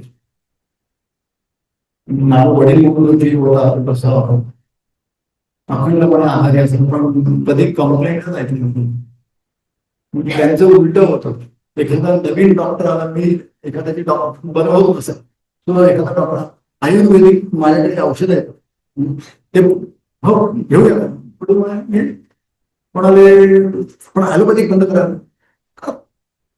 तो द्यायचा औषध हे घ्यायचे सुरुवातीला काहीतरी बदल व्हायला थोडस 1-2 दिवस बरोबर दुसऱ्या दिवशी घेतलेले औषध डबल करावं तो मला माझ्या पलीकडे मला नाही मग होमिओपॅथ आहे होमिओपॅथ माझ्याकडे याच्या रुपये आहे त्याच्या मुळात जाऊन असं केस स्टडी करायला 2 तास हे बोलू पण शकत नाही तू काय लिहायचं ते लिहितायचं सांगायला सगळं ते सगळं झाल्यानंतर तो औषध द्यायचं सेम स्टोरी करायची तो माहिती नाही मग परत ॲलोपॅथ यायचं जुन्या म्हणजे फॅमिली डॉक्टर ते कारण सामान काय चाललंय नाही असे 4 दिवस येतात त्याच्यामुळे खूप फरार होता पण हो तुम्ही कशाला ते करायला देतात हो त्यांना तरी कधी मिळणार असतं समजायचं की काय चालवलं की बरा होईल, मग ते चुकताय ना की कुठून जर चांगलं केलं तर बरा होणं सगळ्यांसाठी आहे की हे त्याच्यासाठी त्रास सहन करायला तयार आहे. की पण हे शक्य कधी आहे, आज काहीतरी शक्ती असली पाहिजे की तुमचं मन एवढं सहजपणे ठेवू शकते शांत. त्यामुळे आम्हाला तयार, मी तयार नव्हतं नाही, पण कशासाठी तुम्हाला जो डॉक्टर आहे ते आमचे एक पेंढारकर काका होते, जसं ते म्हणतात ते राहतात ते डॉक्टर मला नेहमी आवडतात, ते माझ्या आजूबाजूच आहे. पण त्यांनी अगदी स्पष्ट त्यांना सांगितलं, घडले दिसतोय, ते म्हणाले तुम्हाला जो राक्षस माहिती आहे तो बरा, न माहिती असं त्याच्यापेक्षा दोन्ही राक्षसच, त्यापेक्षा जो माहिती आहे त्याच्याबरोबर डील तरी करताय ना, चालत ना मग ते तसं मला वाटत नाही. कशाला नको आहे ते भेटत त्यामुळे त्याचं होईल, पण त्रास हे बघतात वरतून हा पैसे देतो आणि जातो काय होत नव्हतो. आमच्याकडे ऑलरेडी पैसे वापरा काय हे कुठले कसते बरोबर असे गमत, पण कधी त्रास नाही. आमच्या घरात तुम्ही आला असता कोणी त्या काळात टेन्शन जाणवत नसेल कसंच, ही गमत होती खरंच ना. तुम्ही आता म्हणजे सिंहामध्ये बघितलं म्हणून काय होतं घरामध्ये तर शांतता होती, कधी असं टेन्शन आहे भरपूर असं वाटलंच नाही कधी मग वय पाडतात. पण घरात काय होतं, काहीच नव्हतं, पैसा नव्हता, प्रकृती अशी, कुठे जायचं नाही. पण जरा डेलिकेट म्हणजे तुम्ही दोनदा पाणी फळायचं, ते दोनदा फिल्टर करायचं आणि मग टेम्परेचरला बघता द्यायचं तर ते पचवायचं नाही, पाणी पण बघायचं अशी अवस्था. डाएट बदलले म्हणजे किती बदलले, कोणी म्हणायचं तिखट खाणं, दुधाचे पदार्थ नाही, कोणी म्हणतं साखर खायचं नाही, कोणी म्हणतं मीठ खायचं नाही, कोणी म्हणतं फक्त गोष्टी खायच्या गोष्टी, हे सरळ कधीच म्हणजे अरे पास झालं नाही, ऐकलंच नाही मी अशी गमत आहे. आपल्यासारखा प्राथमिक माणूस, कसली सपोर्ट सिस्टीम नाही, प्रापंचिक प्रकृती आहेत, नातेवाईक सगळं येत आहेत, नाही कशाचीच नाही अशी गंमत आहे. आणि हे करत असेल सहज म्हणतो, ही ताकद कुठून असेल, ही मायेतली ताकद नाही, ही मायेच्या पलीकडे ताकद. आणि त्यावेळेस मला त्यांचं दिसलं, त्यांना झोपलेलं असं सांगितलंय इथपर्यंत पांघरून असायचं, शरीर म्हणजे हाडाची काढवली आणि बोललं तर त्यांना दम लागायचा, 2 मिनिटं बोललं तर ऑक्सिजन द्यायला लागायचं अशी अवस्था होती. अशा वेळेस डाव्या हाताची बोटं अखंडपणे चालू असायची नामा, त्याला एनर्जी कोण द्यायचं मला समजत, कधीच थांबलेली नाही.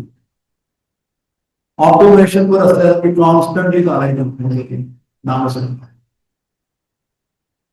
अशी गमत. मी एकदा त्यांच्या हातावरती कसे असं बारीक आपण तुम्ही असे जर आजारी म्हणून मी केलं तर हाताच्या म्हणजे शिरा फुटल्या आणि रक्त झालं, एवढे शिरा पातळ झाले. औषधं वर्षानुवर्ष दिली, त्या काळामध्ये खूप कडक औषधं होती ना, अँटीबायोटिक्स खूप स्ट्रॉंग होते, पण ही अवस्था झाली.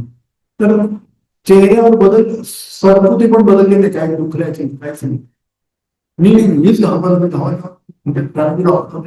त्यांना सांगितले आले, बरोबर अरे असं कधी करू नको त्यांना, हा असा विरोध पाहिजे बरोबर, पण भोगतायचं नाही पुढे अंगावरती. या अवस्थेमध्ये माणसाने कधी कंप्लेंटच नाही. काय सांगावं आणि काय जे बघितलंय ते असलं तुफान आहे, त्याच्यापेक्षा आणखी नावाची साक्ष भेटून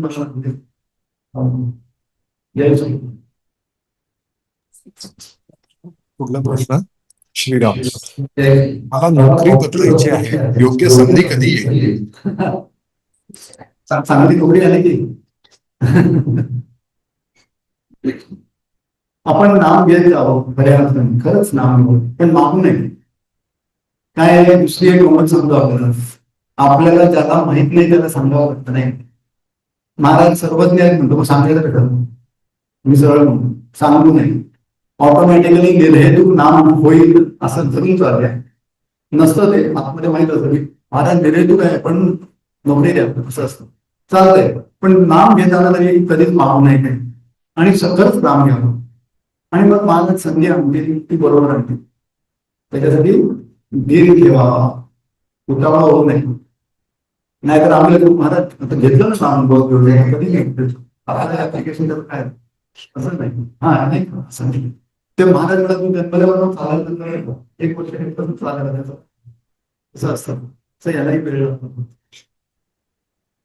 जय श्री. पुढील प्रश्न श्री, माझ्या सुनेला नोकरीत स्थिरता मिळावी, सर्व प्रश्न स्थिर स्थावर व्हावेत. जो धीर धावत आहे त्याला पकड सगळं काही स्थिर स्थावर होतं. जे धावतंय त्याच्या मागे गेलं तर आपल्याला हे धावायला लागत नाही. असं आहे. तो नामाला सोडून नये महाराजांना तर करून देतो. त्यांच्याकडे खरेच सगळे उपाय आहेत, पण मी विचार करेन पूर्ण श्रद्धा ठेवा. कुठं महाराज काय जय श्री. पुढील प्रश्न श्रीराम. प्रश्न, स्वगृही जाण्यास योग केव्हा येईल आणि किती दिवसांसाठी का नाही?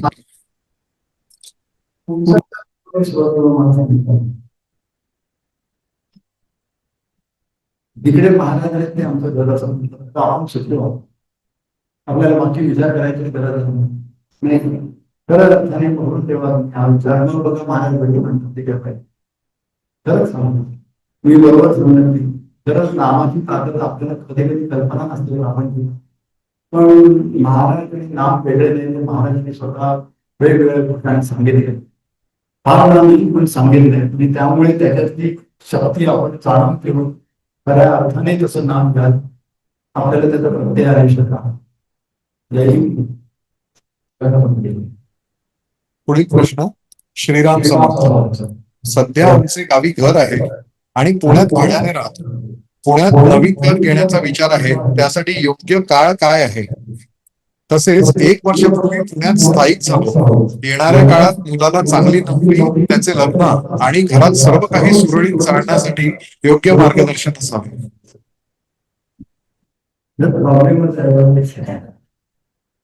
जो मी नोकरीसाठी धडपडला तर नोकरीचे एक्सपर्टच काय म्हणतात तुम्हाला. हा नाही का, मला पैसे कमवायचे तर मी भिकाऱ्याकडे गेलो, तुम्ही कसे पैसे कमवा. स्वामी अंबानीला विचारतात मला कशी परिस्थिती आहे. तर मला जी नोकरी महाराजांनी जेव्हा दिली ती केवळ नामावरती तेवढंच मला माहिती. आपण खरंच नाम घ्यावं आणि महाराजांवर पूर्णपणे सोडावं, खऱ्याच पद्धतीने सोडावं. योग्य संधी हे कधी कशी आणायची हे काम त्यांचं आहे. त्यामुळे देवाला माहिती आहे त्याचा जॉब त्याला आपण आपलं नामाचा जॉब करूया, बघूया काय. दादा पुढील प्रश्न फार मोठा आहे. सगळीकडे मी महाराजांनी जे सांगितलं ते करत होतं, ते जे करत गेलं ते सगळं आपण जे कडे बदललंय. खरं सांगतो, नोकरी मस्त चालली, प्रमोशन मिळत, मी नोकरी सोडून ना करिअर बंद करतो. आता लोक करिअर प्रमोशन कसं मी काय सांगतो.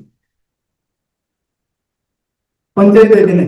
दुसरं म्हणजे आमचा मुलगा 12वी केला, दादा मुलगा 12वी केला, त्याला एकटा सोबत इंडियात आला. तर ते माझ्या बरोबर 12वीच्या पुढे काय शिकवलं आम्हाला आणि सवय तुम्ही जे बघाल ते उलट झालंय. मी त्याला हेही सांगित होतं, ते म्हणत इंजिनियर किंवा डॉक्टर त्याला काय करायचं.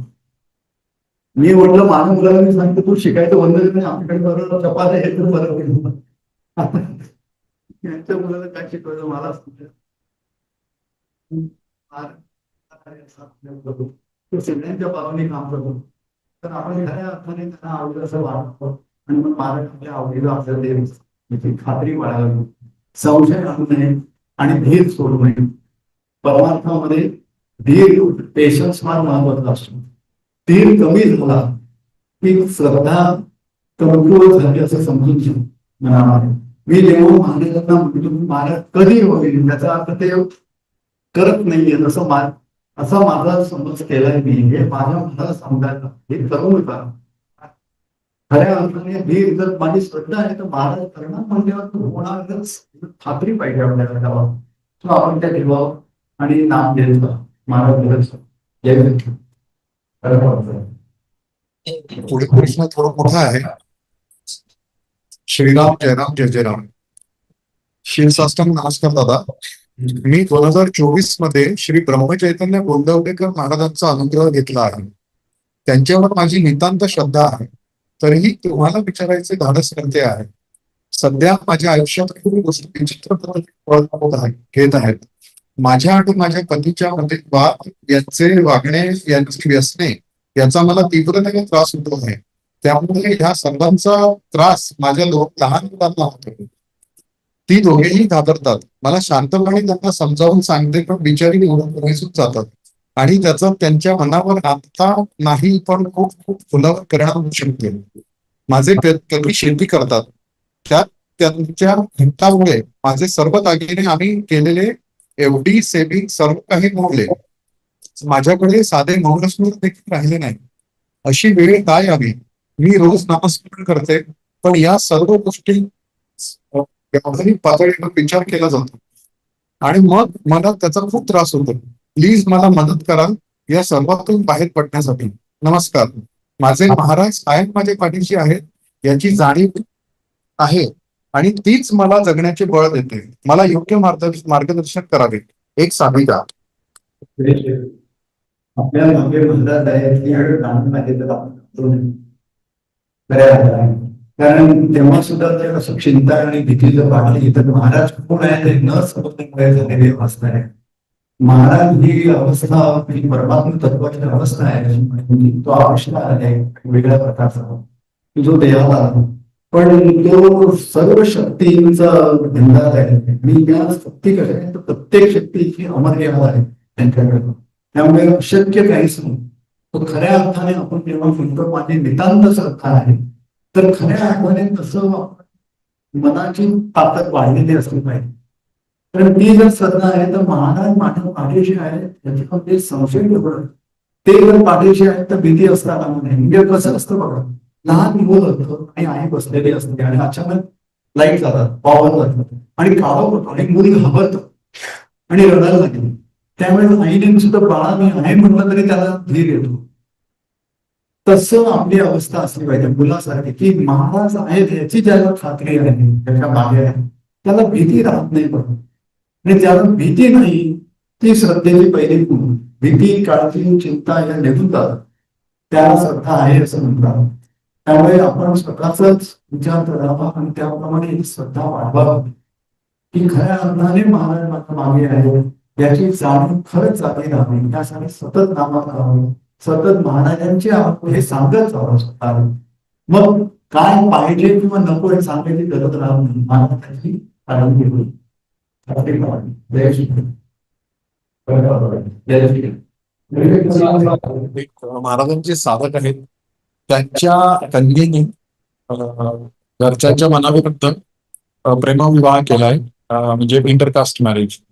त्यामुळे त्यांची मुलगी आणि त्यांचा मुलगा म्हणजे दोन बहीण भावांमध्ये अकोला आहे आणि या घटनेला म्हणजे लग्नाला जवळपास 6-7 वर्ष झाले. तरी सुद्धा भाऊ बहिणीच्याकडे पाहत सुद्धा नाही, सगळे संबंध तोडले. यावर मार्गदर्शन करावे अशी विनंती. सगळ्यांनी महाराज म्हणतात वडिलांकडे आई वडिलांकडे सोड कसं वागण्यात वगैरे तर त्यांच्यातले मतभेद सहज बदलून जातात. जसं आम्ही सर्वांनी महाराजांच्याकडे बघून वागायचं, त्यांना आवडेल तसं वागायचं, नंतर मतभेद घरात. तसंच मुलांच्या बाबतीत एका प्रवचनात महाराजच म्हणाले बघा, ज्या बापाला आपल्या मुलांची खात्री आहे कसं करणार, त्याला खात्री नाही त्याला करावं. पण तीच मतभेद 4 मुलं आहेत मुलांना, प्रत्येकाला एकाला गोड आवडतं एकाला तिखट आवडतं सांगणे. पण त्या सगळ्यांनी बापाला काय आवडतं म्हणून जर आपल्या आवडी बापाला ठेवल्या तर त्यांच्यात मतभेद असतात. हे महाराजांची जी शिकवण आहे ती जर आपण बघितली आणि त्याप्रमाणे जर ते करायला लागले, त्यांनी मला वडिलांना काय आवडतं तेही जर पटत तर महाराजांना काय आवडतं भगवंताच्या दृष्टीने योग्य वागेल अशा प्रकारे जर वागले तर, कारण प्रत्येक कर्माला फळ असतं. भगवंत हा 3 गोष्टी अविरत करतो. भगवंत ही निर्गुणाचीच एक वेगळी व्यक्तिमत्व आहे. म्हणजे तो प्रत्येक जीवाचं प्रत्येक क्षणातलं प्रत्येक कर्म नोंद करतो. त्या प्रत्येक कर्माला फळ ठरवत ते फळ कुठे किंवा कधी कसं त्या जीवाने भोगावं याची अरेंजमेंट करून देतो. हे अविरतपणे चालतं असा तो भगवंत आहे. सो आपली कर्म आपल्याला करवावीच हवं. त्यामुळे तुमच्या कारणाने मतभेद आहेत आणि पण त्या मतभेदांपेक्षा माझ्या या मतभेदांचा माझा आवड ते जे मनाचं दुःख आहे ते मला भोगावं लागेल पुढे. महाराज तुला आपल्या सगळ्यांना सांगतात की दुसऱ्याचं मन दुखवणं अत्यंत जबाब त्या व्यवहारात शक्य नाही, म्हणून त्याच्यावरती हे सारासा विचार करा आणि शक्यतो म्हणून दुखवू नाही. त्याला त्याच्या मुलांना आपलंच दिलंय काय का ते चोरी करायला आलं तर चोराला मन घेते म्हणून चोरायला देशील का नाही ना, म्हणजे सारासा विचार करशील. तसं इकडेही सारासा विचार कर, खरंच काय काय नाही बरोबर वडील जे मागते ते किंवा भाऊ जे मागतो ते त्याच्याला खरंच दिलं तर काय होणार आहे. असं काय नुकसान आहे की ज्यावेळेस आपल्याला भरून काढता येईल आणि जर भगवंत माझ्या बाजूने होत असेल तर नक्कीच शक्य आहे. हे जेव्हा लक्षात येईल तेव्हा आपल्याला एक छोटे घेऊन जातात. त्यासाठी मात्र भगवंताचे तास घेऊन मग तुला आपल्याकडे आपण जे निनावी पद्धतीने बॉक्सवर प्रश्न लिहून देण्याचं आवाहन केलं होतं ती प्रश्न संपलेली आहे. पण काही साधक इथे उपस्थित आहेत ज्यांना डिरेक्टली आपल्याला काही प्रश्न विचारण्याची इच्छा आहे. त्यामुळे कृपया अनुमती घ्या.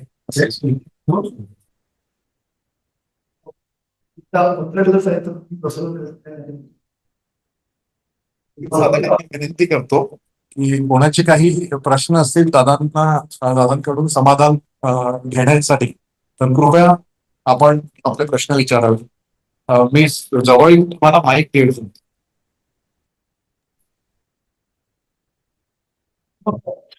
सत्य धर्म आणि अध्यात्म यातला फरक काय आहे आणि यातलं वैशिष्ट्य काय आहे हे सांगा. धर्म सत्य धर्म आणि अध्यात्म. धर्म आणि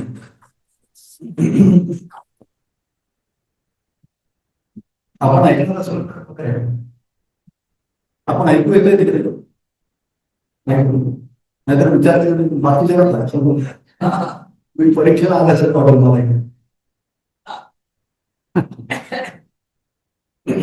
धर्म हा एक प्रकारे आम्हाला मार्गदर्शन करतो, भगवंतापर्यंत जाण्याचा एक मार्ग देतो. त्याच्यामध्ये त्याची बंधन नसतात, ती पाळून कसं काही मार्ग करता येईल पण त्याच्यात कर्मठपणा नसावा असं महाराज नेहमी सांगतो.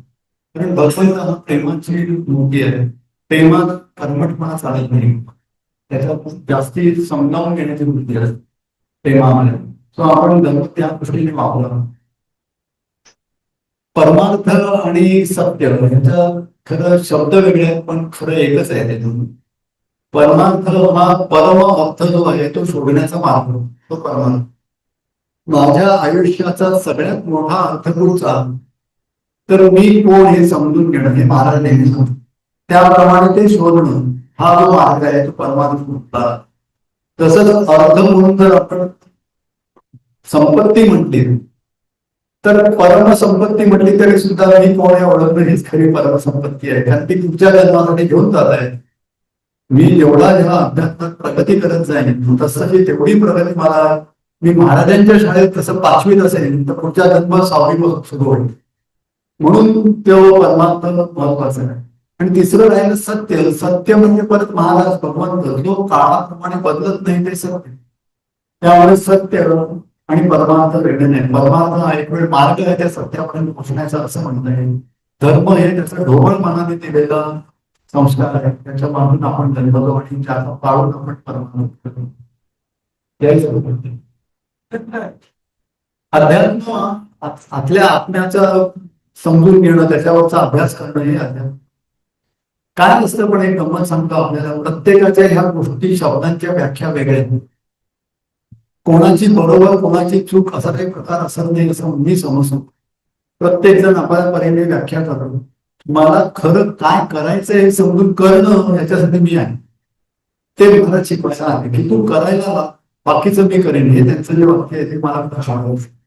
त्यामुळे आणि परमार्थ हा करणाऱ्यांचा मार्ग आहे, आमच्यासारख्या बोलणाऱ्यांचा नक्कीच नाही, नुसता ऐकणाऱ्यांचा पण नाही, नुसता वाचणाऱ्यांचा नाही, नुसता विचार करणाऱ्यांचा. जो करतो त्याला मिळतो असं आहे. त्यामुळे महाराजांनी अनेक प्रकारे सांगितले. भूक लागली आणि एखाद्याने विचारलंय बाबा भाजी कशी केली, दुसरा खायला लागतो साहित्य नाही असं आहे. आपण परमार्थ मार्गामध्ये ते शिकावं, काय करायचं ते कसं करायचं एकदा करायला लागावं म्हणजे मग अनुभव यायला. अजून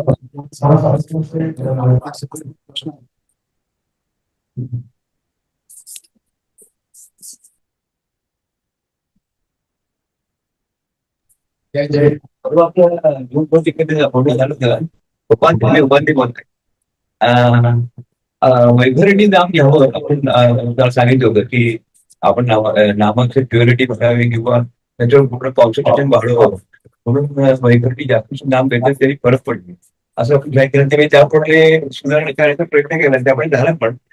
आणि मला असं वाटत होतं की जसं नाव घेतात काही नाव थांबतं थांबल्यानंतर असं वाटतं की मला त्या मनात आज कुठे नाव चालू आहे किंवा रस्त्याने चालतात सुद्धा आपण कुठे नाव चालू आहे असं जाणवतं. तर ही अवस्था पण तरी देखील वेगवेगळी नाव न घेता मला ते मला नाव घेतलं तर त्याची संख्या पण जास्त होऊ शकेल का म्हणजे दिवसाला जे काही माझं आहे मला ते तसं होऊ शकेल का हे मला विचारलं होतं. मी साधा वाटतो पण एक गंमत म्हणून सांगतो. आम्ही सगळेजण हल्ली कसे मशीन्सचे गुलाब त्याप्रमाणे हल्ली गोंधळाला पण मशीन फिरतात. आम्ही सगळे लावून ठेवतो आणि आम्ही नाम देतो त्याच्याबरोबर जेव्हा जपाची साधने वेळ असतो आम्ही नाम घेतो आणि मग झाली की आम्ही बाजूला जातो आणि मशीन चालू जातो. त्याचे पुण्य मला पाहिजे असा प्रश्न येतो. त्याच्यापेक्षा हे आपलं नाव ऐकणं हे चांगली अवस्था आहे अतिशय चांगली. पण त्याचा भाग माझा आहे का करायचा नाही. महाराजांचं काय तू कर तू सतत नाम घे मला घेतलं पाहिजे असं मला सांगून घे म्हणजे मी केलं पाहिजे. नाम हे काय आहे की त्याला एक स्पंदन आहे स्वतःच्या व्हायब्रेशन नाही का. अनाहत नाद जो ओमचा ध्वनी केला नाद केला बरोबर त्याची जी व्हायब्रेशन्स आहे तेच नाम महाराजांना नाम म्हणतात. हे जे नाम आहे त्याची व्हायब्रेशन जर जसं एखादा साधन चांगल्या प्रयत्न नाम घेण्याला लागलो तशी त्याची व्हायब्रेशन त्याच्याशी जुळायला लागतात आणि जशी जुळत जाते तसं तुम्ही थांबलात तरी आपले जे व्हायब्रेशन ऐकू येतात हे आज चालूच आहे आपल्याकडे. पुढचा जीव या विश्वामध्ये असणार नाही त्याच्यामध्ये ती व्हायब्रेशन चालू त्याच्याही पुढे जाऊन असंही म्हणत नाही पुढचाही निर्जीव असा नाही की त्याच्यामध्ये व्हायब्रेशन चालू त्याच्या पुढे जाऊन असंही म्हणता येतं ते अवकाश असं नाही की त्याच्यामध्ये व्हायब्रेशन चालू. त्यामुळे आपल्यामध्ये पण ती चालू असल्यामुळे ते आपल्याला ऐकू येतो ना पण ते त्याच्या करण्याचा भाग आहे. त्याने ते करून ठेवलंय माझं चालू त्याचं आहे ते आपल्याला ऐकू येतो. माझंच करणं थांबलेलं असतं त्यामुळे आपण करावं. महाराज म्हणतात कधी माझं करणं थांबवेल जेव्हा मी सतत करत करत करत करत महाराजांच्या पुढे चित्तशुद्धी होईल आणि अजपा सुरू होईल. मी सुरू करू शकत नाही सुरू होईल ते करतील त्याच्यानंतर माझं नाम तोपर्यंत आपल्याला नाम मिळून स्वतःला लागतो. आणि मध्ये बरेच अनुभव असे येतात नाम ऐकतो कुठल्या कुठल्या येतं झोपेतून जरा डोळे होतात नाम गोष्टी अनेक होतात पण ते त्यांचं नाम चालू आहे आणि ते सांगतो मी ऐकतोय असं असतं आपण करावं मागे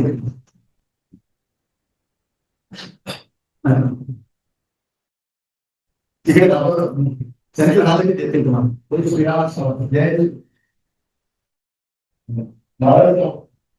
तुमच्या आयुष्यामध्ये हो महाराज खूपच 8 वर्ष आता असं परावधीचा आनंद घेण्याने काही करता आमच्या वैयक्तिक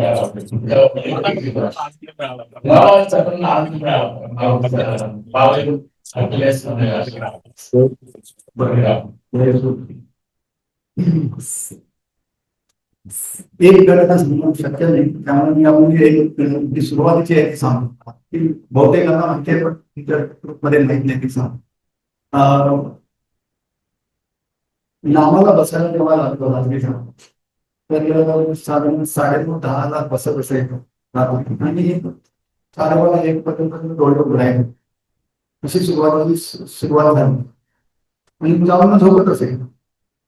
तर एक दिवस अचानक काम नाही बरी जर आमची खोली किंवा भाड्याच्या खोलीत राहत होती खोली प्रकाशाची भरली होती म्हणून तुम्ही बघितलं तर ही काळ झोपली होती मी आपलं बघितलं नाही काय असं वाटलं होतं की बटनाचे बटन होते. तो म्हणून परत नीट बघितलं तर एका कोपऱ्यातून प्रकाश राहिलो, तिकडे काही लाईट नीट नव्हता. म्हणून मी गेलो नीट जरा बघितलं तर त्या प्रकाशामध्ये एक माणसाची आकृती दिसत. बरोबर. तो अर्थातच नामाचा परिणाम होता. तर मी मनात जाऊन पहिले पाय पकडून गेलो आणि ते पाय धरलो. पण पाय धरतो तशी पाय धरले मी डोकं ठेवलं त्याच्यावर बराच काळ बरं वाटलं. वरती बघितलं तर महाराजांचा चेहरा दिसला त्या प्रकाशात. आणि मी अतिशय म्हणजे काय अवस्थाच वेगळी होती सांगता येत नाही. पण डोकं ठेवून राहिलो आणि काही काळात नाही तसं हे हातात मी धरलंय काढून घेतल्यावर समजतं हातात गेलं तशी ती पावलं गेली नाहीशीच. आता म्हणून मी उघडलं तर प्रकाशही गेला होता. थोडी अंधारात. सो मी तिला उठवलं, म्हटलं महाराज आले होते, दर्शन केले. मी इकडे त्या पोकळ्यामध्ये कार्पेट होतं अपार्टमेंट मध्ये, अमेरिकेत असतं खूप जुनं 15-16 वर्ष जास्तीच असेल कार्पेट होतं. म्हणजे इकडे तू नमस्कार करता पण ते नमस्कार ते कार्पेट मध्ये ती म्हणाली त्यावेळेस पूर्ण अत्तराची बाटली होत्या म्हणतात सुगंध होता तिकडे येतो. मग मी ध्यानावर आलो आणि म्हटलं अरे हा हो का ती म्हणाली वास. मग मी सुगंधाचा भाग घेतला हो आणि तो टिकला बराच कितीतरी महिने काहीतरी 1 महिना वगैरे टिकला तसाच. त्याच्यात आम्ही व्हॅक्युम करायचं सगळं करायचं पण वास होता. ही एक अवस्था झाली.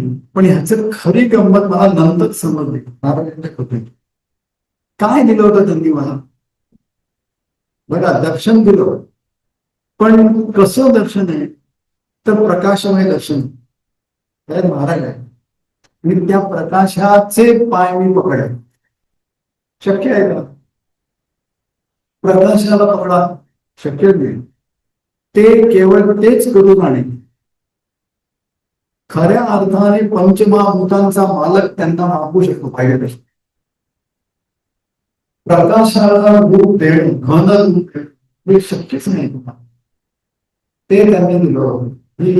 ही आहे अनुभूती आहे. पहिले दुसरी मोठी अनुभूती असं म्हणता येईल आमच्या घरात. एक दुसऱ्यांकडे सुरुवात पण ते दिसायला छोटी वाटते समजणार नाही. पण ही कसं सांगता येईल तुम्हाला थोडंफार. पण तेव्हा समजली महाराज काय आहे हे झलक म्हणतात. एक छोटा त्यांचा त्या तेलाचा कवचचा म्हणते असं आहे. हे काय काय सांगणार काय सगळं जय श्री तर या लोकांनी शरण जाऊन करावं एवढं ते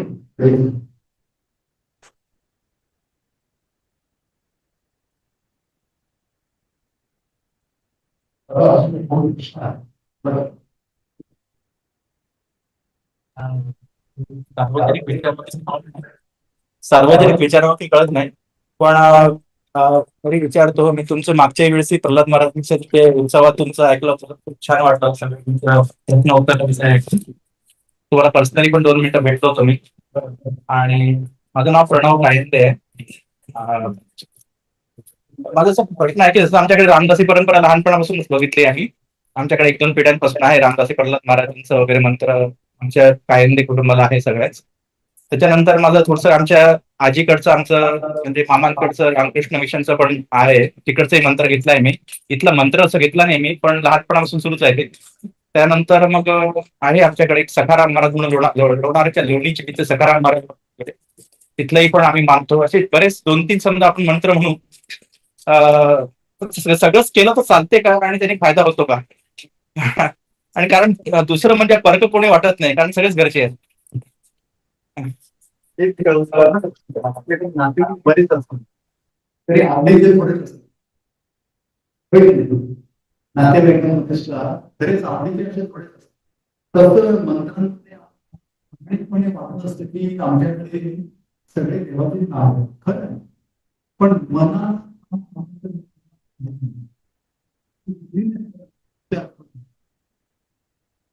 काय करोड नाही मनाचं बघा तुम्ही तर मी तिन्ही पाहतो ते वेळेत एक तास एक म्हणतो हा एक म्हणतो तो एक म्हणतो 1 तासाचा 1 तासाचा 1 तास सलग 1 महिना करायचं बरोबर.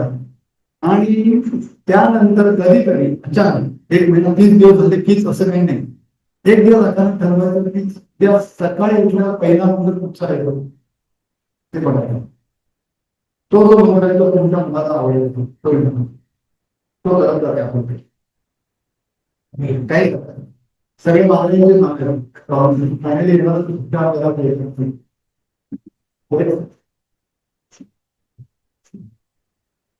आम्ही एकदा आमच्या धरती सोडत नाही म्हणून ते पॉलिटिशियन आमच्याकडून शिकले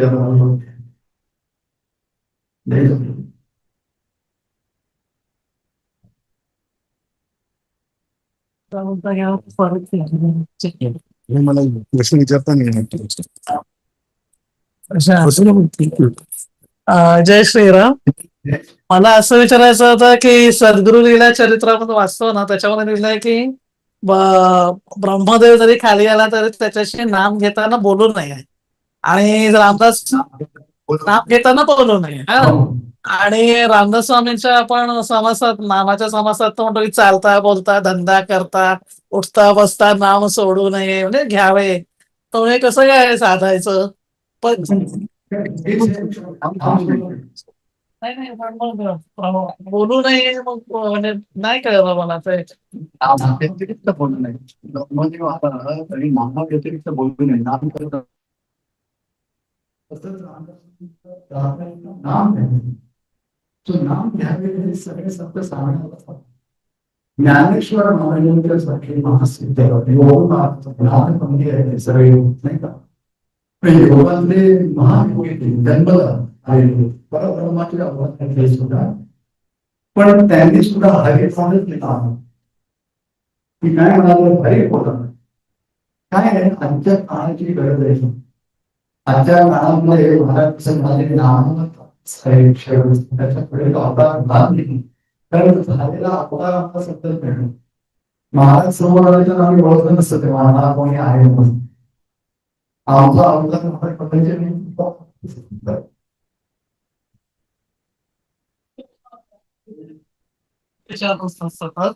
की तू म्हणतेस म्हणजे तुम्ही म्हणता संत लोक विषय वासना वाईट आहेत असू नये नाम घ्यावं विरक्त असावं. मग संतांनी लग्न कशी केली संतांना मुलं कशी झाली तरी ते पोचले कसे मला याच्यावर उत्तर नाही देता आले. आणि आपण शब्द नाही खऱ्या अर्थाने काय असतं की विषय वासना सोडावी हे सोडवण्यात येत नाही. आमचा जन्म आत्म्याचा वासनेत आम्हाला ते समजणं कठीण आहे का पण ती वासना काय आहे तर मला तू पाहिजे ही ती वासना. आज आमच्या प्रपंचामधली वासना आम्हाला दिसायला लागते ती कुठची वासना आहे ते शरीराची वासना. पण ज्यांचा देह अपूर्ण समजा तरी काही केलं तरी त्याला तरी कर्माचं फळ नाही म्हणून त्या जीवाला संत म्हणतात. आम्हाला पहिलं जर विचारायचं झालं तर असं स्वतःला तेव्हा मला संत समोर ओळखता येईल का की हा संत आहे कोण आहे. जर ओळखता येईल तर त्याला सांगता येईल की यांनी संत वासना ठेवायची पण नाही याचं उत्तर देता येते. बरोबर आम्हाला संत ओळखता येत नाही तर त्यांनी कसं वागावं कसं ओळखलं.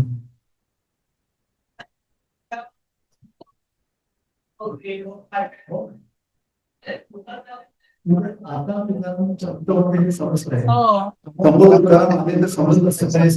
नाही त्या काळात मला समजलं होतं नाही ज्ञानेश्वर महाराज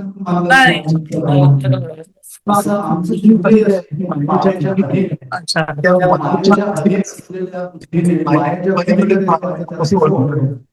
मी ते त्याच्यावर निष्कर्ष कसा काढणार बरोबर म्हणजे मी वाचन काय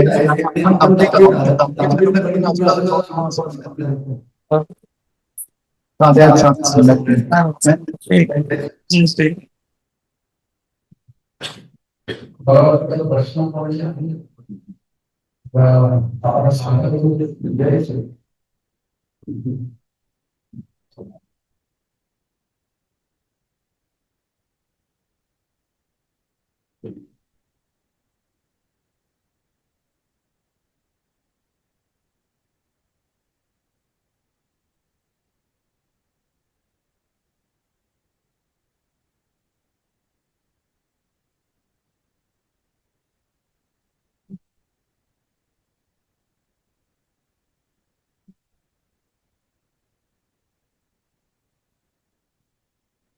भिन्न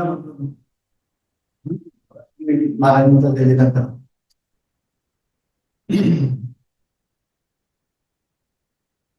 पिंडा मंत्र म्हणून महाराजांचा दिलेला करा. श्रीराम जय राम जय जय राम जय राम जय राम जय जय जय राम.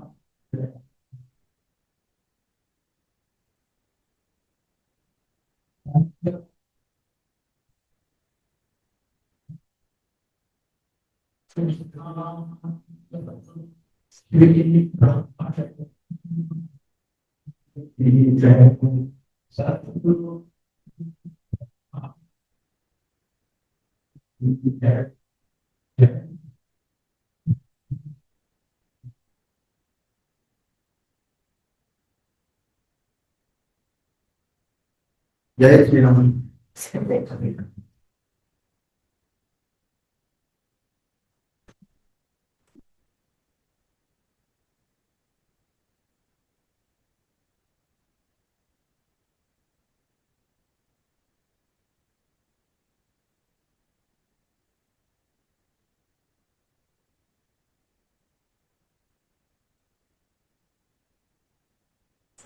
जय श्रीराम.